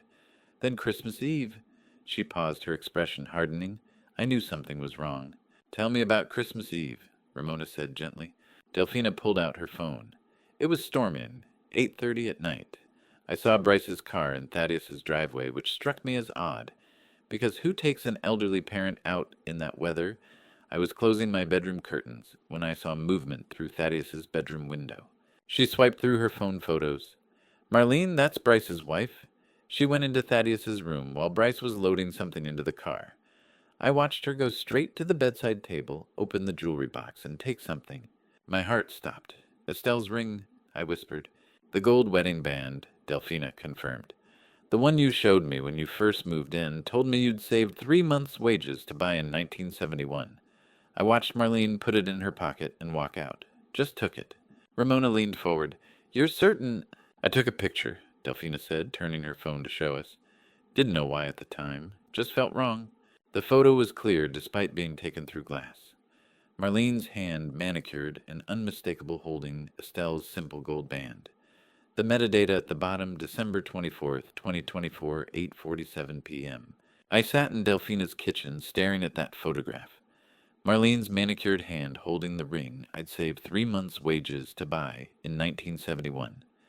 The ring Estelle wore every day for 43 years, until cancer took her, and understood that my daughter-in-law hadn't just abandoned me, she'd robbed my wife's grave. "I looked for that ring the next day," I said, my voice shaking. "Thought I'd misplaced it in the confusion. She took it the night they left me in the rain." Ramona's expression was controlled fury. "Mrs. Harrington, you just gave us photographic evidence of theft during commission of elder abuse. This is going to be very important in court." "Whatever you need," Delphina said. "I've watched this family for 30 years. Those children should be ashamed of themselves." 2 days later, on January 9th, I was in Ramona's office going over her trial strategy when her secretary buzzed.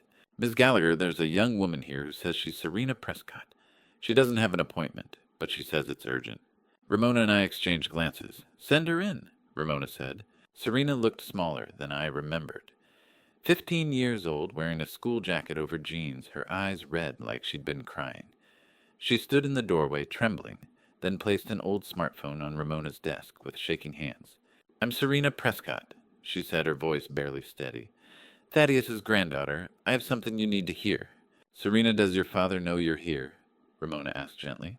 Serena shook her head. "He locked me in my room after he found out I'd been visiting Grandpa at the shelter. But I need you to hear this. I recorded that night. Everything that happened." She pushed the phone toward Ramona. "This has everything the night they abandoned him and the meeting 3 weeks before where they planned it all." Ramona connected the phone to her desktop speaker. The recording started with storm sounds. Rain pounding, wind howling, then car doors opening. My own voice confused. "Bryce, where exactly are we going? This doesn't look like your house." "Get out, Dad." "Son, I don't understand." The sound of my bag hitting wet concrete. Then Bryce's voice, cold and clear. "You're old, Dad. You can't take care of yourself anymore. Don't drag the whole family down with you. Stay where you belong, old man." In the background, muffled but unmistakable Serena crying. Marlene's voice, "Just go, Bryce. He'll be fine." Car doors slamming. Engine starting. Tires on wet pavement fading into the storm. The voice on that recording saying, "Stay where you belong, old man," was my son's. But the sound, I'll never forget, was Serena, crying in the back seat, 15 years old, recording her own father's cruelty because she loved her grandfather enough to risk everything. Ramona sat in silence for a long moment after the recording ended. Then she looked at Serena, who was crying openly now. "Serena, look at me," Ramona said softly. "Do you understand what you just gave me audio evidence of premeditated abandonment, elder abuse, and your father's own voice saying these things? You just saved your grandfather. You just saved him." Serena's words came out between sobs. "I was so scared. I didn't know what to do. I love him so much, and they just left him in the rain like he was nothing." I stood and pulled my granddaughter into my arms. She cried against my shoulder while I held her, this brave child who'd risked her father's rage to protect me. Ramona made 2 copies of the recording, locked the original in her office safe, then looked at me with an expression I'd never seen before. Not just confidence, but certainty. "We have medical evidence of drugging, photographic evidence of theft, audio evidence of abandonment, and a child brave enough to testify against her own father," she said. "Thaddeus, we don't just have a defense anymore. We have a prosecution." She pulled out a yellow legal pad and wrote one word at the top in capital letters, "counterattack." But there was one more piece of evidence I hadn't told anyone about yet. The notebook Estelle left behind, documenting everything our children had done in the months before she died. After Serena left with a promise to stay safe, Ramona looked at me with the expression of someone who'd just won a crucial battle, but knew the war wasn't over. "Bring me everything," she said. "Every belonging you have from the shelter, from the motel, from when Bryce dropped you off. We're 7 days from trial, and I want to review every potential piece of evidence one more time." I arrived at her office the next morning with my single bag, the same one I'd packed. Christmas Eve now holding everything I owned in the world. I emptied it on her conference table, borrowed clothes from the shelter. Virgil's tin box, a few toiletries, the map. Ramona picked up the bag, felt along the seams. "The lining's torn here," she said, her fingers finding a separation I'd never noticed. She reached inside and pulled out a water-stained leather notebook. My breath stopped. "What's this?" she asked. I stared at the notebook, and suddenly I was back in our bedroom 3 years ago, the day after Estelle's funeral, holding that same leather-bound journal, and sobbing so hard I couldn't breathe.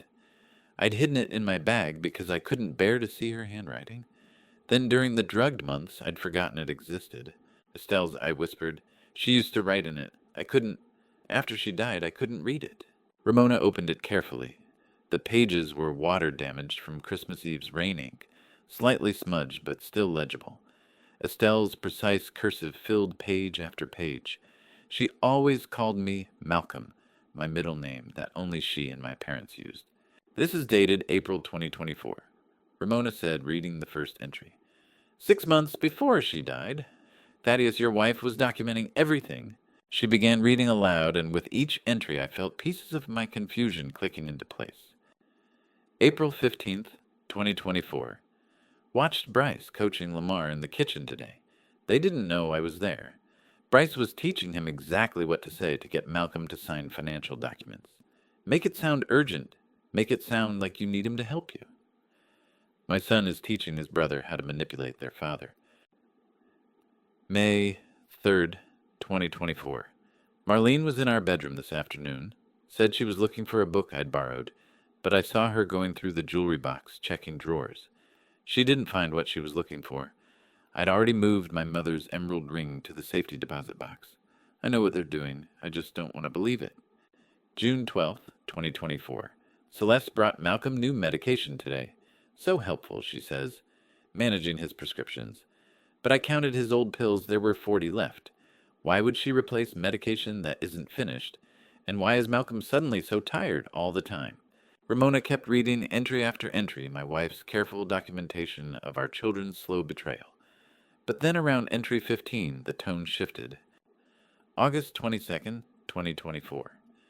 This morning, Malcolm did his terrible impression of Mr. Henderson from next door, the one where he pretends to be hard of hearing and mishears everything as something ridiculous. I laughed so hard I cried. He looked at me with such joy, like making me laugh was the best thing in his world. That's the man I married. That's the man I'll love forever. I wish our children could see him the way I do. I had to stop reading. That memory came back in full color. Estelle laughing in our kitchen, the morning light through the window, the way she'd wipe tears from her eyes and kiss my cheek and said I was still the silliest man she'd ever known. For one paragraph in the middle of documenting betrayal, she'd written about love.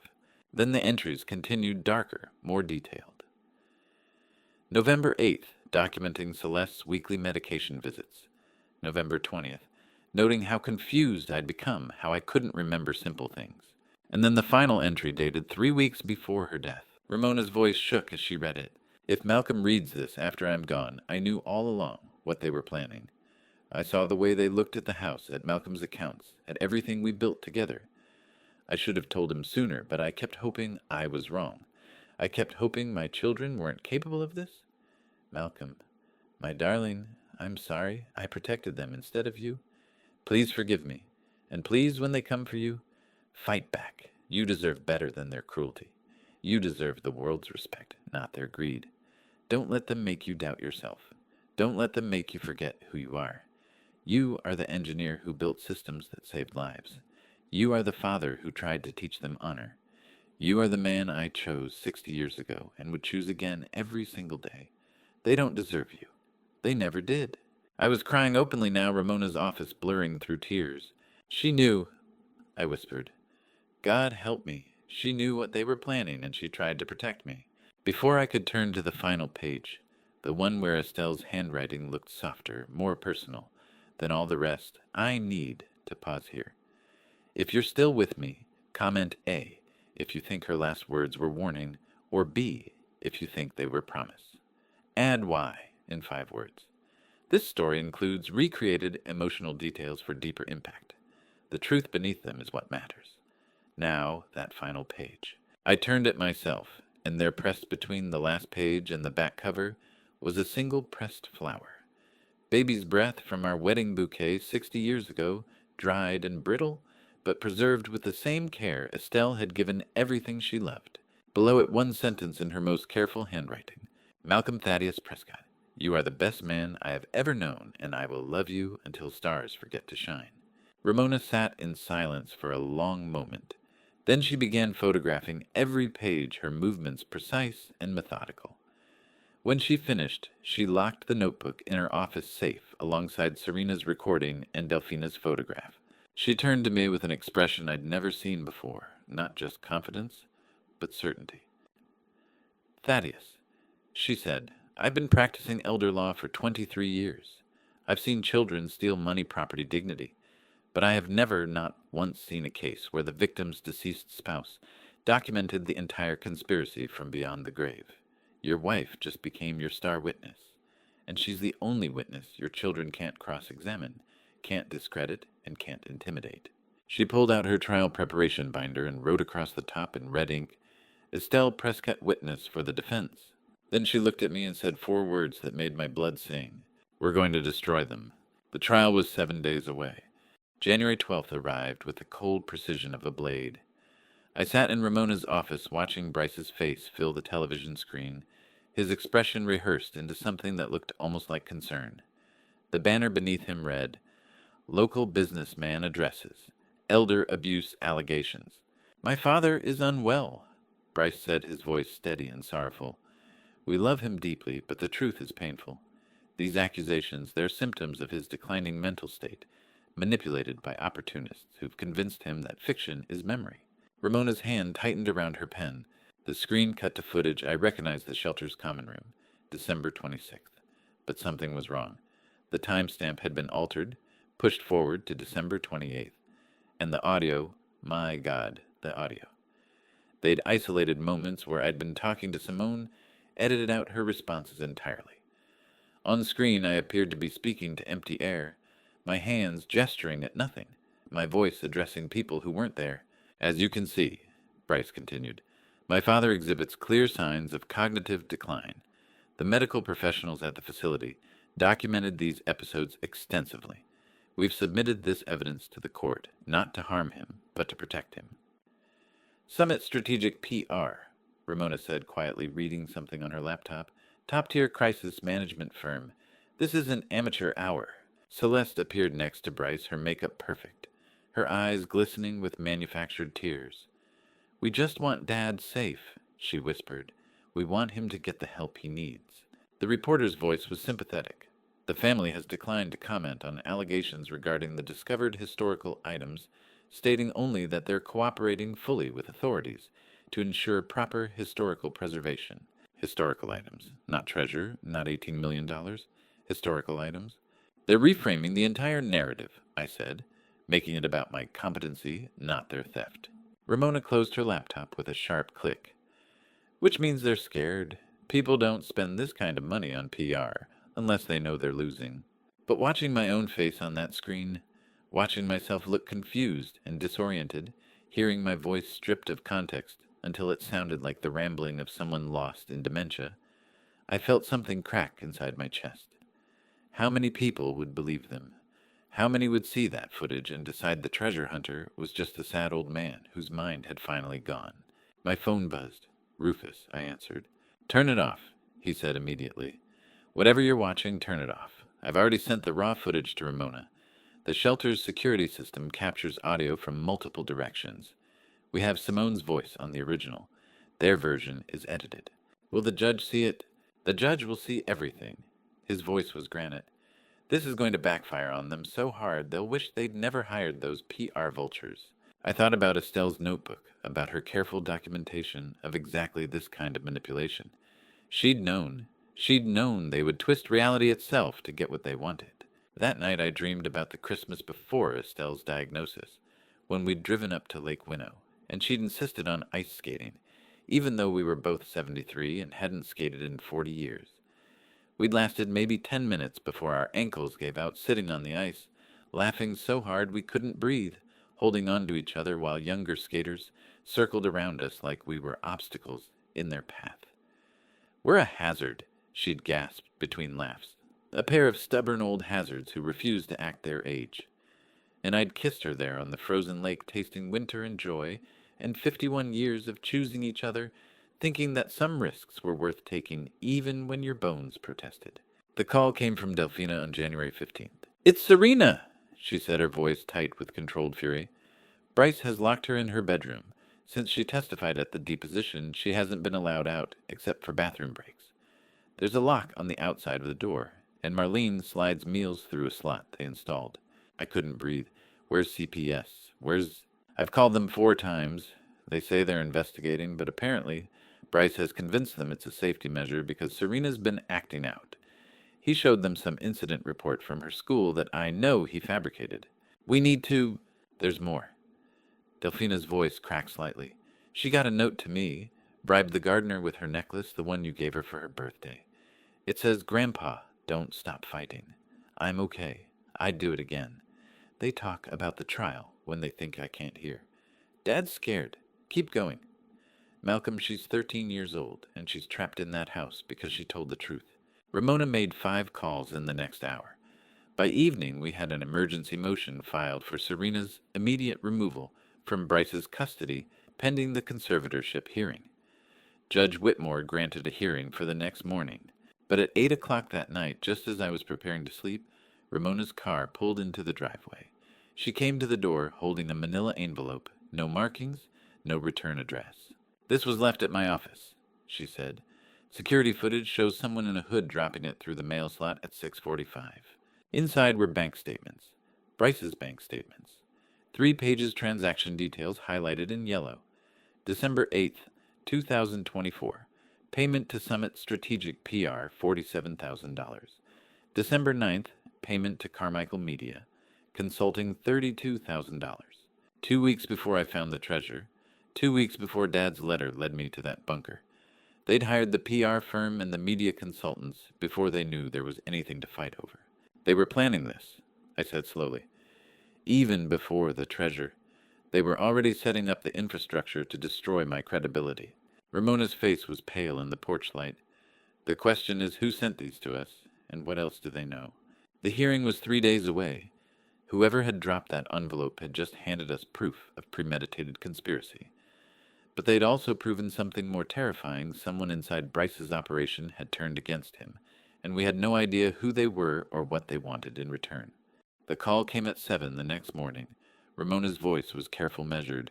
The envelope wasn't anonymous. Lamar's wife sent it. I sat up in bed, the hotel sheets still warm around me. Vivian, she found the bank statements in his home office 3 nights ago while he was sleeping. Called me from a gas station payphone yesterday at dawn. Ramona paused. She said she could tolerate a lot of things, but not locking a 13-year-old girl in a bedroom for telling the truth. Something shifted in my chest. Not forgiveness Lamar had made his choices, but knowing that somewhere in that wreckage of my family, someone had chosen differently. Does he know? Not yet. She's staying with her sister until after the trial. Said she'd testify if we need her. By 2 o'clock that afternoon, I was sitting in Ramona's conference room watching a man I'd never met disassemble my son's lies with the precision of a surgeon.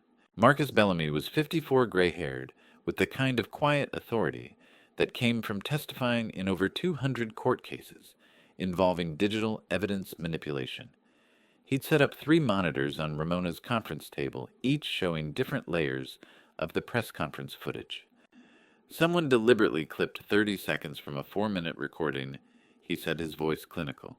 What remains is frame 87 through 142, just the prayer segment.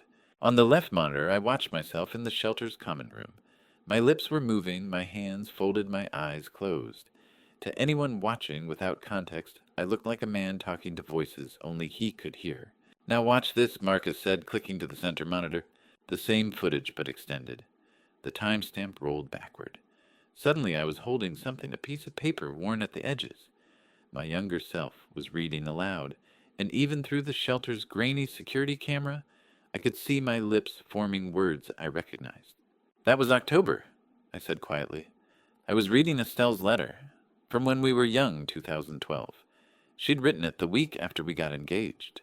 Marcus nodded and played the audio he'd restored. My voice came through the speakers, steady and clear. My dearest Malcolm, you asked me yesterday if I was certain about spending my life with you. Let me be clear, I have never been more certain of anything. You are the finest man I know. That's what you were reading, Mr. Prescott. And then, he clicked forward. My voice shifted softer, now more intimate. Dear God, please keep Serena safe. Please give her the strength to tell the truth, no matter what it costs her. Please let her know she's not alone. You were praying, Ramona said, for your granddaughter, 3 months before she'd need that protection. I couldn't speak. Hearing my own voice from October, back when Serena was still just my granddaughter, who visited on weekends before I knew what Bryce would do to her, before any of this had started, asking God to protect her from something I hadn't even understood yet. That's when I knew Estelle was watching over both of us. She had to be. Marcus pulled up the 3rd monitor. Here's where it gets interesting. The edited version your son's PR firm released. It was created on a home computer, registered to Bryce Prescott. The metadata shows it was edited on January 10th, 2 days after the original footage was recorded 2 days before the press conference. Premeditated, I said. Premeditated, Marcus confirmed. This wasn't a hasty PR response. Someone took that 4-minute clip, identified the 30-second segment that would look worst out of context, deleted the rest, compressed the audio to make it harder to analyze, and then released it to the media. That's not spin, that's evidence tampering. Ramona leaned back in her chair, her expression somewhere between satisfaction and fury. Tomorrow in court, I will play the full recording. The jury will hear exactly what you were saying and exactly what your son tried to hide. I left her office at 6 and drove to the hotel near the courthouse, where I'd been staying since the shelter. Room 214. Single bed, clean sheets, a window that looked out over the parking lot. Not much, but mine. I spread everything across the narrow desk, Virgil's tin box with Dad's letters, and the bunker map. Estelle's water-stained notebook with 6 months of documentation. The old family photos from before everything broke. Christmas 1998. All 3 kids, still young enough to smile without calculation. I pulled out hotel stationery and wrote to Serena, not knowing if she'd ever receive it. Your great-grandfather Virgil taught me that character is what you do when it costs you something. You have more character at 13 than your father will ever have. Whatever the outcome tomorrow, you did the right thing. That's all any person can do. I sealed it in an envelope and wrote Delphina's address on the front. She'd make sure it reached Serena somehow.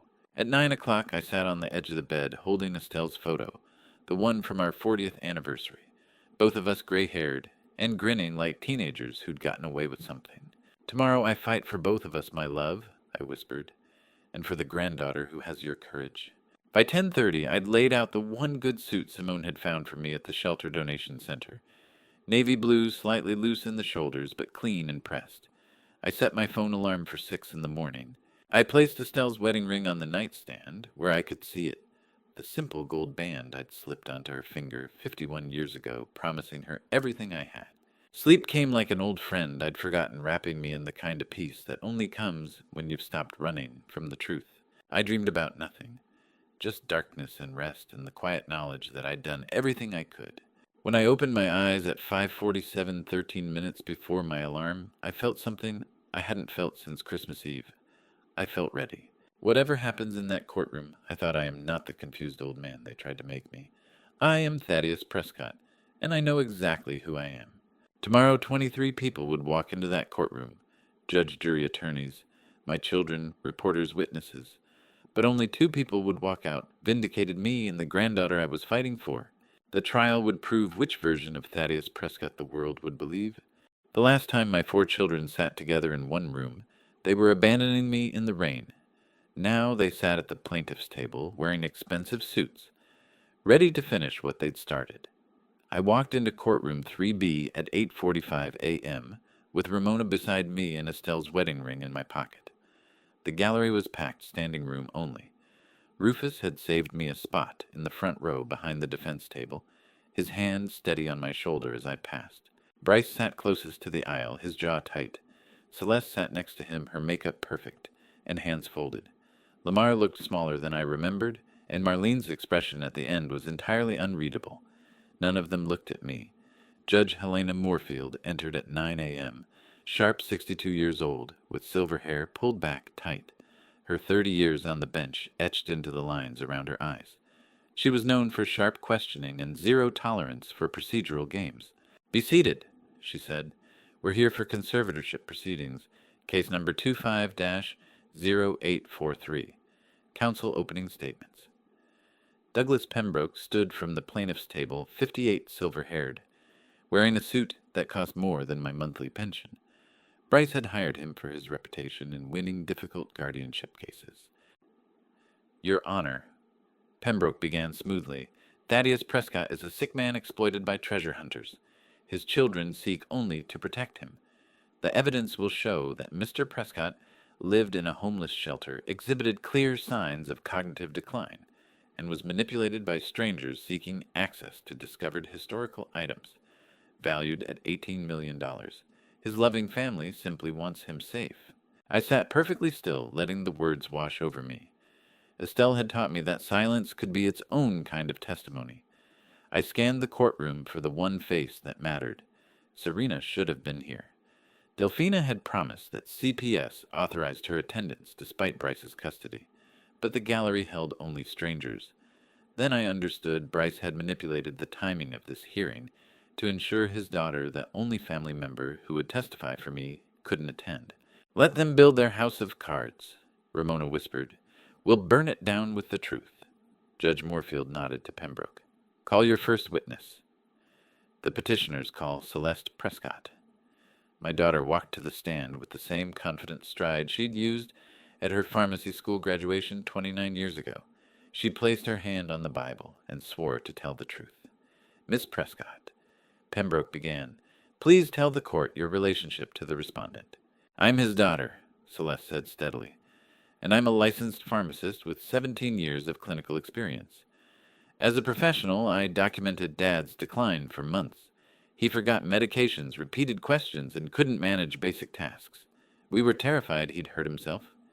Pembroke produced a thick manila folder. "Are these the medical records you compiled?" "Yes. 6 months of documentation showing progressive cognitive decline, requiring guardian protection. I watched Celeste describe symptoms I'd never exhibited, and incidents that had never happened, speaking with calm, devastating precision. Several people in the gallery began nodding along. She was good. Every lie was delivered with absolute confidence. "Miss Prescott," Pembroke continued, "do you believe your father is currently competent to manage an $18 million estate?" "No." Her voice cracked perfectly on cue.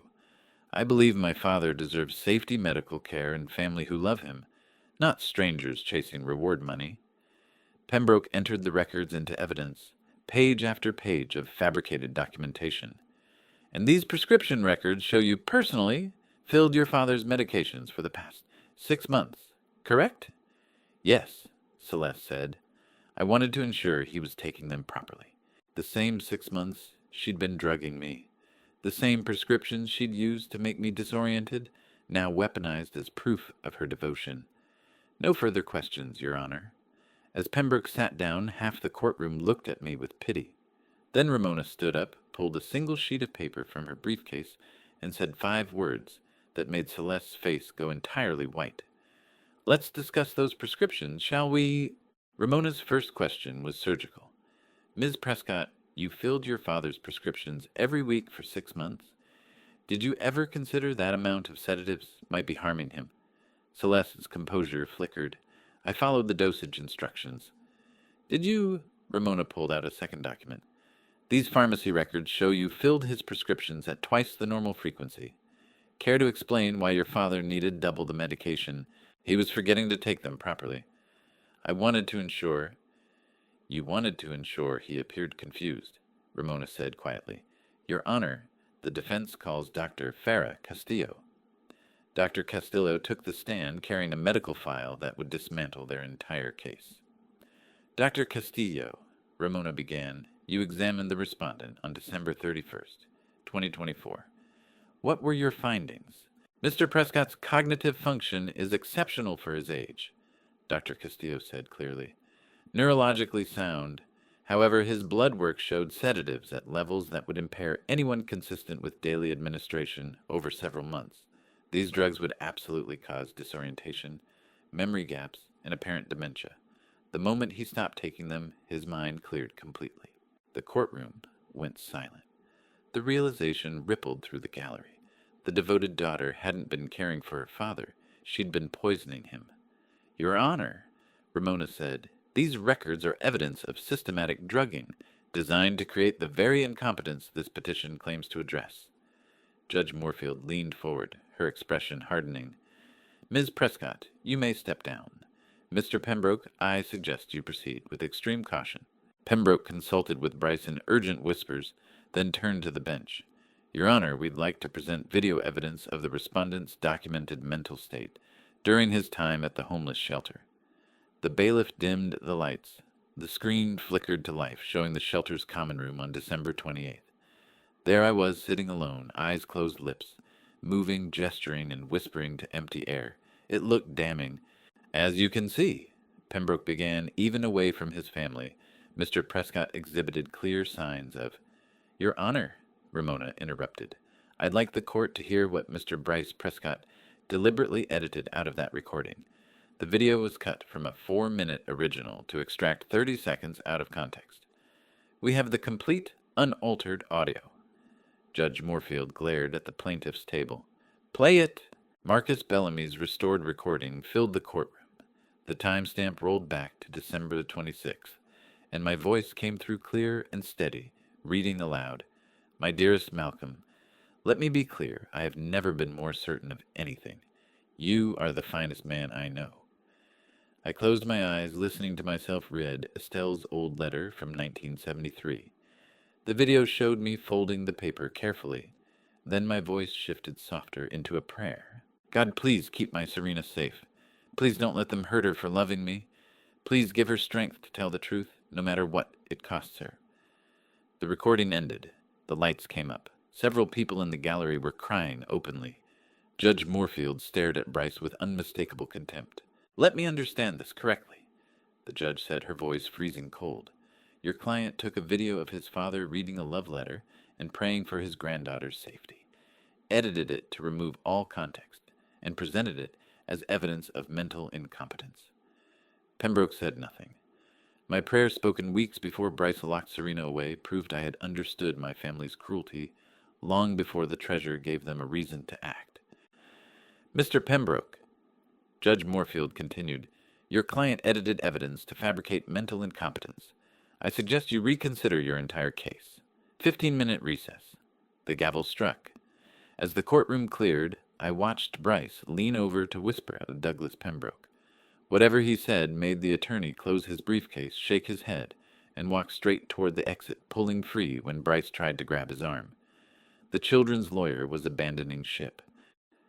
When court reconvened, my 4 children sat alone at the plaintiff's table, unrepresented, exposed, and out of lies. Judge Moorfield surveyed the room with weary disappointment. I understand counsel for the petitioners has withdrawn, she said. Mr. Prescott, do you wish to proceed without representation? As Bryce stood to answer, Ramona interrupted. Your Honor, I have additional evidence. She placed a recording device on the table. This is the complete audio recorded by Serena Prescott on Christmas Eve, capturing the moment the petitioners abandoned their father in the rain and plotted to divide his assets. She pressed play. Serena's frightened but determined voice filled the room, followed by the sound of rain and closing car doors. Then came the damning conversation inside the car. Celeste charting the conservatorship timeline, Bryce calculating the reward money, and Lamar agreeing to the split, while Marlene stayed complicitly silent. When the tape ended, the courtroom was dead silent. And I also submit this notebook, Ramona continued, placing a water-stained journal before the judge. Maintained by Estelle Prescott until her death in November, it documents months of systematic manipulation, theft, and abuse. Judge Moorfield opened it and read the heart-wrenching excerpts aloud. Late April. Bryce came asking about financial planning. Malcolm thinks he's being helpful, but I see how his eyes measure everything we own. Mid-June. Celeste adjusted Malcolm's medication again. He was confused all morning. I'm too afraid to confront them. Early September. Malcolm's wedding ring is missing. I watched Marlene palm it during Sunday dinner. God forgive me, I said nothing. Hearing my late wife's words felt as though Estelle had risen from the grave to defend me. The judge closed the notebook and glared at my children. Does anyone else wish to speak on behalf of this petition? Lamar stood up slowly, but instead of defending his siblings, he said quietly, Your Honor, I withdraw my name from this petition. I'm done. I can't do this anymore. He walked out without looking back. Very well, Judge Moorfield announced, her voice like ice. The petition for conservatorship is denied. Thaddeus Prescott is declared fully competent to manage his own affairs. Before the relief could fully settle in my chest, she continued, Furthermore, I am referring this matter to the district attorney for criminal investigation. You fabricated mental incompetence by drugging your father-edited video evidence and lied to this court. That is criminal conduct. With a sharp strike of the gavel, the case was dismissed. As reporters rushed for the exits, I walked into the hallway on trembling legs. Through the crowd, I saw my young granddaughter, Serena, standing with Sheriff Thornton. Our eyes met, and she ran into my arms, crying, "Grandpa, I'm sorry. I couldn't stop them." "You did stop it, little one." I choked out, holding her tight after weeks of separation. "You recorded the truth. You saved me." This was what victory actually felt like. "Dad?" a quiet voice interrupted. It was Marlene, pale and trembling. "I'm so sorry. I didn't know they were going to—" Serena fiercely stepped between us. "You don't get to talk to him anymore," she said firmly. "You stood there while they did it. You don't get to apologize now." Marlene looked at me, pleading for forgiveness, but I remained silent. She turned and walked away. As strangers applauded and cameras flashed, I held my granddaughter tight. Through the courtroom doorway, I saw Bryce standing entirely alone, watching his daughter choose me over him. His face held no anger, only the hollow realization that he had destroyed his family for money he would never touch. The newspapers wanted me to comment on my children's arrests, but I had nothing left to say to them or about them. Justice would speak for itself now. 3 days after the trial, Ramona called with the first official notification. "District Attorney filed charges this morning," she said. "Bryce and Celeste are facing felony elder abuse fraud and evidence tampering. Lamar's being offered a plea deal in exchange for testimony. Marlene's charged with theft and accessory to fraud." I sat in the hotel room, still there, not ready to figure out what came next, and felt nothing. Not satisfaction, not vindication, just the quiet recognition that consequences had finally caught up with people who'd spent months believing they were untouchable. Will they go to prison? Possibly. Bryce and Celeste are looking at 3 to 7 years if convicted, but their real punishment is already happening. Ramona paused. "Savannah's a small town. Everyone knows what they did. They're finished here." She was right. Over the next 3 weeks, I watched their lives collapse from a distance. News articles Rufus insisted on reading to me despite my protests, updates from Delphina, who heard everything through the community grapevine. Bryce's real estate partnerships dissolved within a week. 3 major clients pulled their contracts citing moral concerns. His office receptionist quit publicly on social media. By January 25th, he'd closed his firm entirely. Celeste's pharmacist license was suspended pending criminal trial. The medical board opened their own investigation into whether she'd violated professional ethics by using pharmaceutical knowledge to harm a family member. Her career, the one she'd spent 17 years building, was gone. Lamar faced civil lawsuits for the illegal account withdrawals. His financial advisory certification was under review, and on January 21st, 3 days after the trial ended, his wife, Vivian, filed for divorce. I heard about it from Delphina, who'd gotten the news from Vivian's sister. Vivian had taken their 2 children, my grandchildren I'd barely known, and moved to her family's home in Charleston. Her divorce filing included a public statement that made headlines. "I cannot raise my children in a home that conspired against an elderly family member. They deserve to learn integrity, not cruelty." The anonymous envelope made sense now. Vivian had sent those bank statements knowing exactly what they'd cost her, her marriage, her home, her life in Savannah. But she'd sent them anyway because watching a 13-year-old girl get locked in a bedroom for telling the truth had been a line she couldn't cross. Marlene returned Estelle's wedding ring through Ramona's office. No note, no apology. Just the ring in its original box, slightly tarnished from where she'd worn it, pretending it was hers. Watching my children face consequences felt like watching a house collapse in slow motion, inevitable, irreversible, and ultimately their own construction. I stopped reading the news about them after the first week. Truth did its work without my attention, and I had more important things to rebuild. On January 26th, Ramona called with different news. Bryce is selling the family home. Legal fees and potential restitution. The realtor just listed it. I was silent for a long moment, thinking about that house on Laurel Street, where Estelle and I had raised 3 children, celebrated 51 anniversaries, built 60 years of life together. "Make an offer," I said. "Market price. Not revenge, just buying back what was stolen." 2 days later, I stood at the front door with Serena beside me and keys in my hand. "Your great-grandmother chose the paint color for this door," I said, running my fingers over the yellow surface. Said yellow meant welcome home. Serena squeezed my hand. "Are you ready?" I turned the key. The smell hit me first: oak floors and winter sunshine and something indefinably Estelle. Vanilla candles, maybe, or the lavender sachets she used to tuck into every closet. The afternoon light came through the windows at the same angle it had for 6 decades, pooling on the hardwood in familiar patterns. "It still smells like her," Serena whispered. "They didn't take everything, Grandpa?" We walked through rooms that remembered better than my children ever had. The living room where Estelle had arranged furniture to maximize conversation and sunlight. The kitchen with her recipe cards still in the drawer I checked, and there they were, her handwriting faded but legible. The dining room where we'd hosted 47 Thanksgivings. The house remembered Estelle better than our children did. Every corner still held her choices, her touch, her love for the place they'd tried to steal. "They were going to sell everything," I said, running my hand along the mantel where our wedding photo still sat, the same frame, the same picture, exactly where she'd placed it in 1973. All of it, like 60 years, could be erased with an estate sale. "But they didn't," Serena said.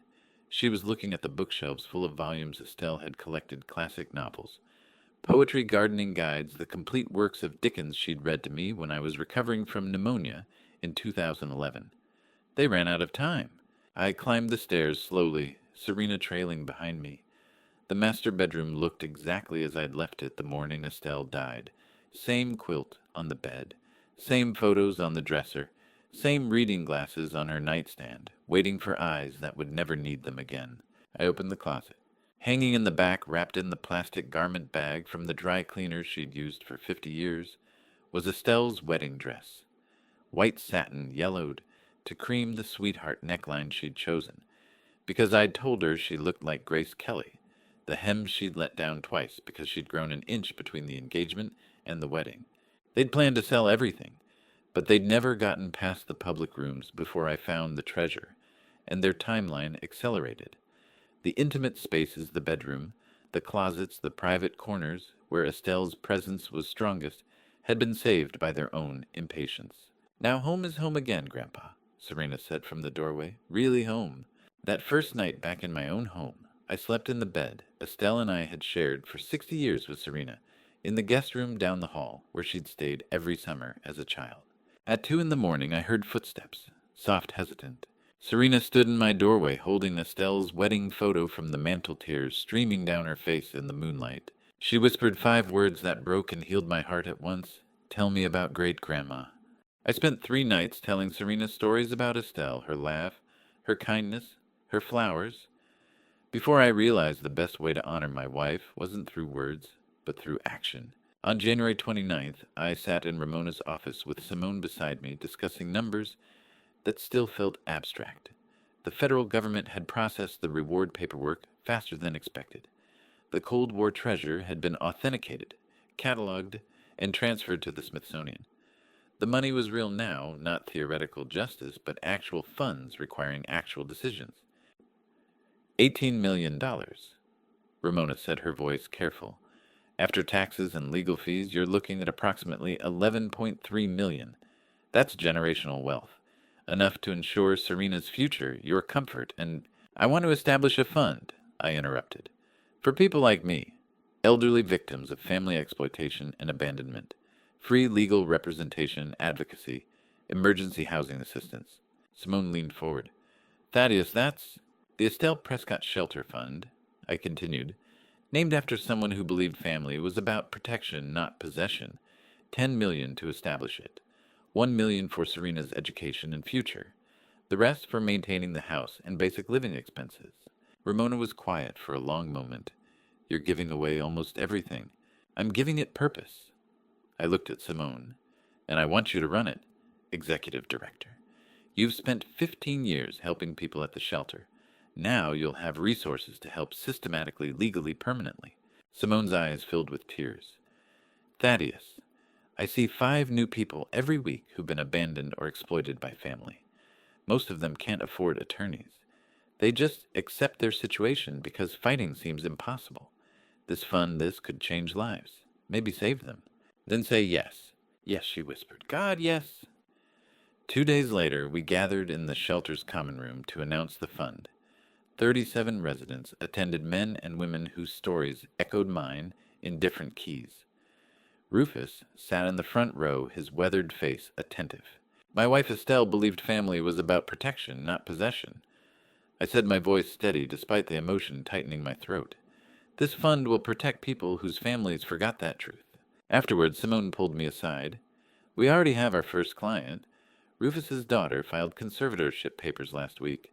She found out he has a small inheritance from his brother, $23,000, and suddenly she's concerned about his mental state.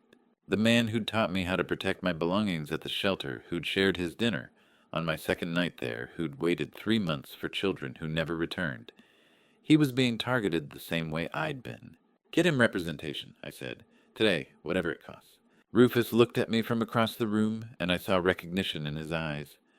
Not gratitude exactly, but the quiet acknowledgement that someone had remembered him, that he mattered enough to defend.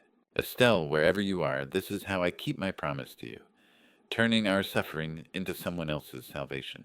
I signed the founding documents that afternoon in Ramona's office, my hand steady on papers that would outlive me.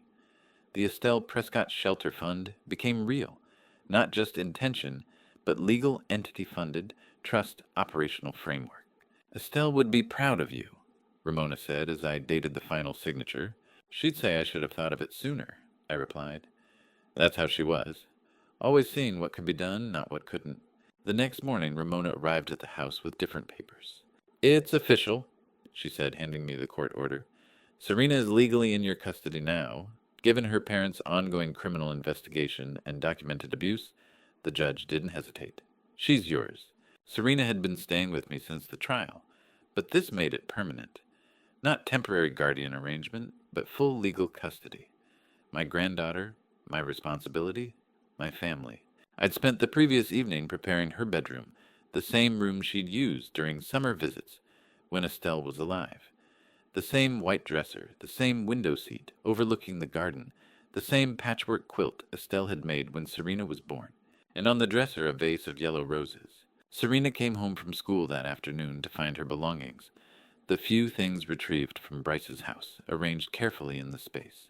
She stood in the doorway, backpack sliding from her shoulder. Great-grandma used to put flowers here, didn't she? Her voice was soft, remembering. You told me she put them everywhere. Fresh flowers in every room every week. Yellow roses in your room? I said. She said they meant friendship and new beginnings. Started the tradition the first summer you visited when you were 3 years old. Serena crossed to the dresser and touched the petals gently. Then I'll keep flowers here always. So she knows someone remembers. So she knows her family didn't all forget what love means. Watching Serena arrange flowers the way Estelle had taught her years ago, I understood that love doesn't end. It just finds new hands to carry it forward. Where did you get the roses? Serena asked. Delphina's garden. Mrs. Harrington, she has yellow roses. Your great-grandmother planted them there 40 years ago, I said. When Delphina and her husband first moved to the neighborhood, Estelle took cuttings from our garden and helped plant them. Said neighbors should share beauty, not just borrow sugar. Serena smiled, the first genuine smile I'd seen from her in weeks. So these are great-grandma's roses, the actual ones she grew. Her legacy, I said, still blooming. That evening, Serena found me in the kitchen making dinner pasta with the sauce Estelle used to simmer for hours, filling the house with garlic and basil and memory. Grandpa, she said quietly, can I ask you something? Always. I want to change my name. Legally, she took a breath, to Prescott Ashcroft, taking great-grandma's maiden name as a double barrel. So people know I came from her line, not just Dad's. So when people say my name, they'll be saying hers too. I told her yes before she finished asking. The final step was deciding what to do about the children who destroyed themselves trying to destroy me. The envelope sat on my kitchen table for 20 minutes before I could bring myself to open it. My eldest son's handwriting, after everything, felt like touching a scar that hadn't quite healed. The morning mail had arrived while I was making breakfast for Serena, scrambled eggs the way Estelle used to make them with sharp cheddar and black pepper. I'd sorted through the usual bills and advertisements, then stopped cold at the plain white envelope postmarked Asheville, North Carolina. No return address, just Bryce's handwriting spelling out my name and address in the careful block letters he'd learned in elementary school. Serena had already left for school, her backpack slung over one shoulder. yellow roses from her bedroom clutched in her other hand to bring to her locker. The house felt too quiet with her gone. I sat down, picked up the envelope, set it down, made coffee, came back. Finally, at 8:15, I opened it. The letter was short, 3 sentences that felt both inadequate and strangely honest. Dad, I know I can't apologize enough for what I did to you. I also know you won't forgive me, and I don't blame you. But I want you to know that Serena is okay with you. That's the only thing I did right. No excuses, no explanations, no requests for reconciliation or absolution. Just acknowledgement of what had happened and acceptance that some things couldn't be repaired. I read it 3 times, searching for manipulation or hidden agenda, finding only exhaustion and defeat. Was this better or worse than a false apology? I couldn't decide. At the bottom, a postscript in smaller handwriting. I pleaded guilty to reduced charges. Probation instead of prison in exchange for full restitution. Working construction, now in Asheville. Paying back what I stole 1 paycheck at a time. Construction. The same work I'd done for 50 years. Hydraulic systems, blueprints, early mornings, and sore muscles. The work that had built our family's stability, paid for their educations, bought the house where Estelle raised them to be better than this. Now my son was doing it too, not as career but as penance. When does a father stop being a father? When his children abandon him, or when he finally accepts they're strangers who share his name? I set the letter aside and stood to pour coffee. The kitchen smelled like Estelle's presence, still vanilla and citrus cleaner, and 50 years of her morning routine. This counter where she'd rolled pie crust. That window where she'd watched birds at the feeder. The coffee pot we'd received as a wedding gift in 1973, replaced 4 times but always the same brand, because she said consistency mattered. Estelle used to say that forgiveness was for yourself, not the other person. But standing in her kitchen holding coffee in her favorite mug, the one with the chipped handle she refused to replace, I realized something different. Maybe peace was enough. Maybe I didn't need to forgive to be free. Bryce had destroyed his life trying to take mine, lost his business, his reputation, his daughter's respect. Celeste had lost her career and her professional identity. Lamar had lost his wife and his own children. Marlene had lost her family's trust and her place in the community. They'd paid the price. Justice had spoken. The legal system had held them accountable in ways I never could have managed alone. And me, I had Serena. I had Estelle's memory alive in every corner of this house. I had a home and a purpose and a legacy that would outlive my pain. That wasn't forgiveness, but it was victory. I thought about Bryce's letter, the hollow acknowledgement, the working-class penance, the recognition that some doors close permanently. Part of me wanted to crumple it up, throw it away, refuse to let his words occupy space in my recovered life. But another part, the part that still remembered teaching him to ride a bicycle, to tie his shoes, to measure twice and cut once, that part recognized something I hadn't expected. He wasn't asking for forgiveness. He was just closing the loop, acknowledging what happened so both of us could stop waiting for something that would never come. Maybe some things were too broken to fix. Maybe that was okay. I picked up the letter and walked to the living room bookshelf, where Estelle's water-stained notebook sat between our wedding album and the family Bible. I opened the notebook to the last page, her final entry about the pressed flower and eternal love, and carefully folded Bryce's letter, tucking it inside. Not forgiveness, not reconciliation, just acknowledgement that even this pain was part of our family's story, and erasing it wouldn't make anyone whole. Peace settled over me like morning light through kitchen windows. Not dramatic, not loud, just steady warmth that promised the day ahead would be survivable. I returned to the kitchen and stood at the window, with my coffee looking out at the garden, where Estelle's winter vegetables still grew. February would bring early spring here in Savannah. The camellias would bloom. The magnolia would bud. Life would continue its relentless forward motion, whether I forgave my children or not. I took a sip of coffee, too hot, still burning my tongue slightly, and felt something release in my chest. Not forgiveness, not even understanding, just acceptance that I could live with what had happened, that I could build something good from the wreckage, that Serena and I could create the family my children had tried to destroy. The coffee cooled, the morning brightened, the house creaked in familiar ways. I heard footsteps on the stairs, lighter than mine, quicker, full of the energy that comes from being 13 and believing the future is still wide open. I tucked Bryce's letter away in the drawer before Serena could enter, before she could see it and ask questions about wounds that were mine alone to carry, not hers to inherit.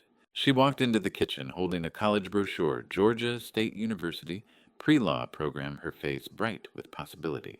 Grandpa, I know I'm only 13, but I was thinking if I want to help people like Mrs. Ashford does with the fund, I should probably study law. Right, like Miss Gallagher. 13 years old, and already planning the future we'd both almost lost. Planning to help people the way she'd been helped. Planning to turn her trauma into someone else's salvation. That's when I knew we'd be okay. I finished my coffee standing at the kitchen window, accepting that peace mattered more than forgiveness, ready to live the life Estelle had wanted for both of us. The morning I taught Serena to read my father's secret symbols was the morning I finally understood what legacy actually means. Not what you leave behind, but who carries it forward. 3 weeks had passed since Bryce's letter. 3 weeks of small routines building into something that felt like normalcy. Breakfast together, homework at the kitchen table, fresh flowers in every room, stories about Estelle before bed. 3 weeks of learning how to be a family again properly this time. We sat on the front porch in the late January sunshine, Virgil's steel box open between us.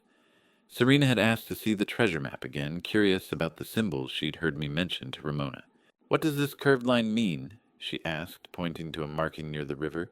It's different from the water notation. That's a hydraulic pressure indicator. I said, feeling the old engineering knowledge rise up like muscle memory. My father invented these symbols so only someone who understood water systems could read the map. He was protecting his secret, even in code. Serena pulled out a notebook and began copying the symbols. Carefully, her handwriting, neat and deliberate Estelle's influence, teaching her penmanship during those summer visits.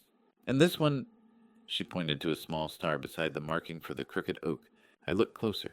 It was tiny, barely visible in the faded ink. I'd seen it dozens of times, but never understood it couldn't decode it with the hydraulic system framework. Then it clicked. Faith, I whispered. What? That's not a hydraulic symbol. It's something my father used in his personal notes. I touched the tiny star with one finger. He marked this spot with coordinates and trust. He was telling me he had faith I'd find it. Serena looked at me with those eyes that were too old for 13 too, knowing. So great-great-grandpa Virgil knew exactly who would find this. He knew it would be you. He knew, I agreed. And he believed I'd deserve it when I did? We spent another hour going through the symbols. Pressure valves, flow rates, depth, measurements, all the language of my father's profession and mine. Serena took notes like she was studying for an exam, asking questions that proved she was actually understanding, not just memorizing. The morning breeze moved her hair, and I saw Estelle in her profile, the same determined jaw, the same intelligence behind the questions. Legacy wasn't about money or property.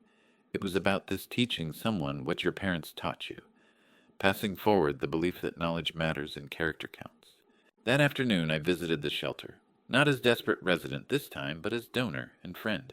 Simone showed me the renovations funded by the Estelle Prescott Shelter Fund, new private consultation rooms, where attorneys could meet clients with dignity, a computer lab, for job applications, updated bathrooms, with real privacy. Small improvements that added up to something revolutionary, treating homeless people like they were still human. The fund helped 12 people this month, Simone said as we walked through the common room. 12 families who might have ended up like yours did. She'd be proud, Thaddeus. She, as I said, believing it. I found Rufus in the corner, teaching chess to a younger man, maybe 30, worn thin by circumstances I'd never know unless he chose to share them. Rufus had moved into a small efficiency apartment 2 weeks ago, but still volunteered here 3 days a week. Thaddeus, he said, looking up with that weathered face that had seen everything and survived anyway. You came back. Wanted to see how the improvements were working. And to play chess with an old fool. He gestured to the empty chair across from him after his student politely excused himself. We set up the pieces in comfortable silence. You know what changed me, Rufus said, moving his first pawn. Night you walked in with that tin box back straight, even though you had nothing. I thought, if he can still stand tall, maybe I can too. You were the first person who treated me like I still mattered, I replied, countering with my own pawn. That saved me more than you know. Rufus, sitting across a chessboard from me, was once the man who told me my children weren't coming back. And now we were both proof that strangers can become family when blood fails. We played for an hour. He won. I didn't mind. That evening I sat alone in my study with Virgil's letter spread before me. I'd read it dozens of times the night I found the treasure, the morning after Estelle's funeral, the day before the trial. But always through tears or rage or desperation. Now with a clear and undrugged mind I read it completely. The first paragraphs I knew by heart. The middle section about the Cold War and secret engineering, the instructions for the bunker lock, all familiar. But the final paragraph, the one I'd been too emotional to fully absorb before, struck me like lightning. And if you are reading this letter alone, my father had written in his careful engineer's hand, without your wife, without your children beside you, then know this, I have thought of that, and I still choose to believe in you. I stopped breathing, because the most deserving person is often the one who stands alone. The letter continued. Not because they chose solitude, but because they refused to compromise their character for company. Malcolm, if you stand alone when you read this, it means you stood for something when everyone else sat down. That makes you exactly the son I raised. My father's handwriting blurred through tears as I finally understood he'd hidden this treasure knowing I might lose everything else, building me a salvation he prayed I'd never need, but prepared for anyway. Virgil had deliberately designed the entire treasure hunt, knowing Thaddeus might be alone and abandoned when he found it. The legacy wasn't just money. It was a lifeboat for the worst-case scenario, a father's protection extending beyond death, beyond reason, into the territory of faith. I folded the letter carefully and placed it back in the steel box beside Estelle's notebook. Two parents who'd loved me enough to protect me from beyond their graves. Upstairs, I heard Serena practicing the hydraulic symbols, her voice calling out coordinates like prayers. Outside my window, Delphina's yellow roses bloomed where Estelle had planted them 40 years ago. And I understood finally we are not defined by who abandons us, but by who believes in us when we stand alone. Some stories don't end, they simply become the foundation for what comes next. And to you listening to my story, remember this. You are not defined by who abandons you, but by who believes in you when you stand alone. Looking back, I wish I'd seen the signs earlier. I trusted my children blindly because they were blood, and I thought that meant something permanent. Don't make my mistake, family isn't just about who shares your name. It's about who stands beside you when everything falls apart. I learned that the hard way, standing in that shelter on Christmas Eve, believing my life was over. This dad revenge family story taught me that family betrayal. Revenge isn't about destroying those who hurt you. It's about refusing to let their cruelty define your worth. When I found my father's letter, I understood. Real family protects you, even from beyond the grave. I believe God puts us through trials to show us who we really are. The family betrayal, revenge I got wasn't planned. It was the truth coming to light. This dad, revenge family journey showed me that justice doesn't need anger, just courage to keep standing. Now I want to hear from you. Have you faced a moment when family turned against you? Drop a comment about this dad revenge family story. If it resonated with you, share it with someone who needs it. And for more stories about family betrayal, revenge, and finding strength, subscribe to Dad's Sweet Revenge. Your support means everything. Thank you for staying until the very end. It means more than you know. One final note, some details in this story have been fictionalized or adjusted for privacy and storytelling. But the core message about dignity, resilience, and the true meaning of family, that's what I hope stays with you. God bless.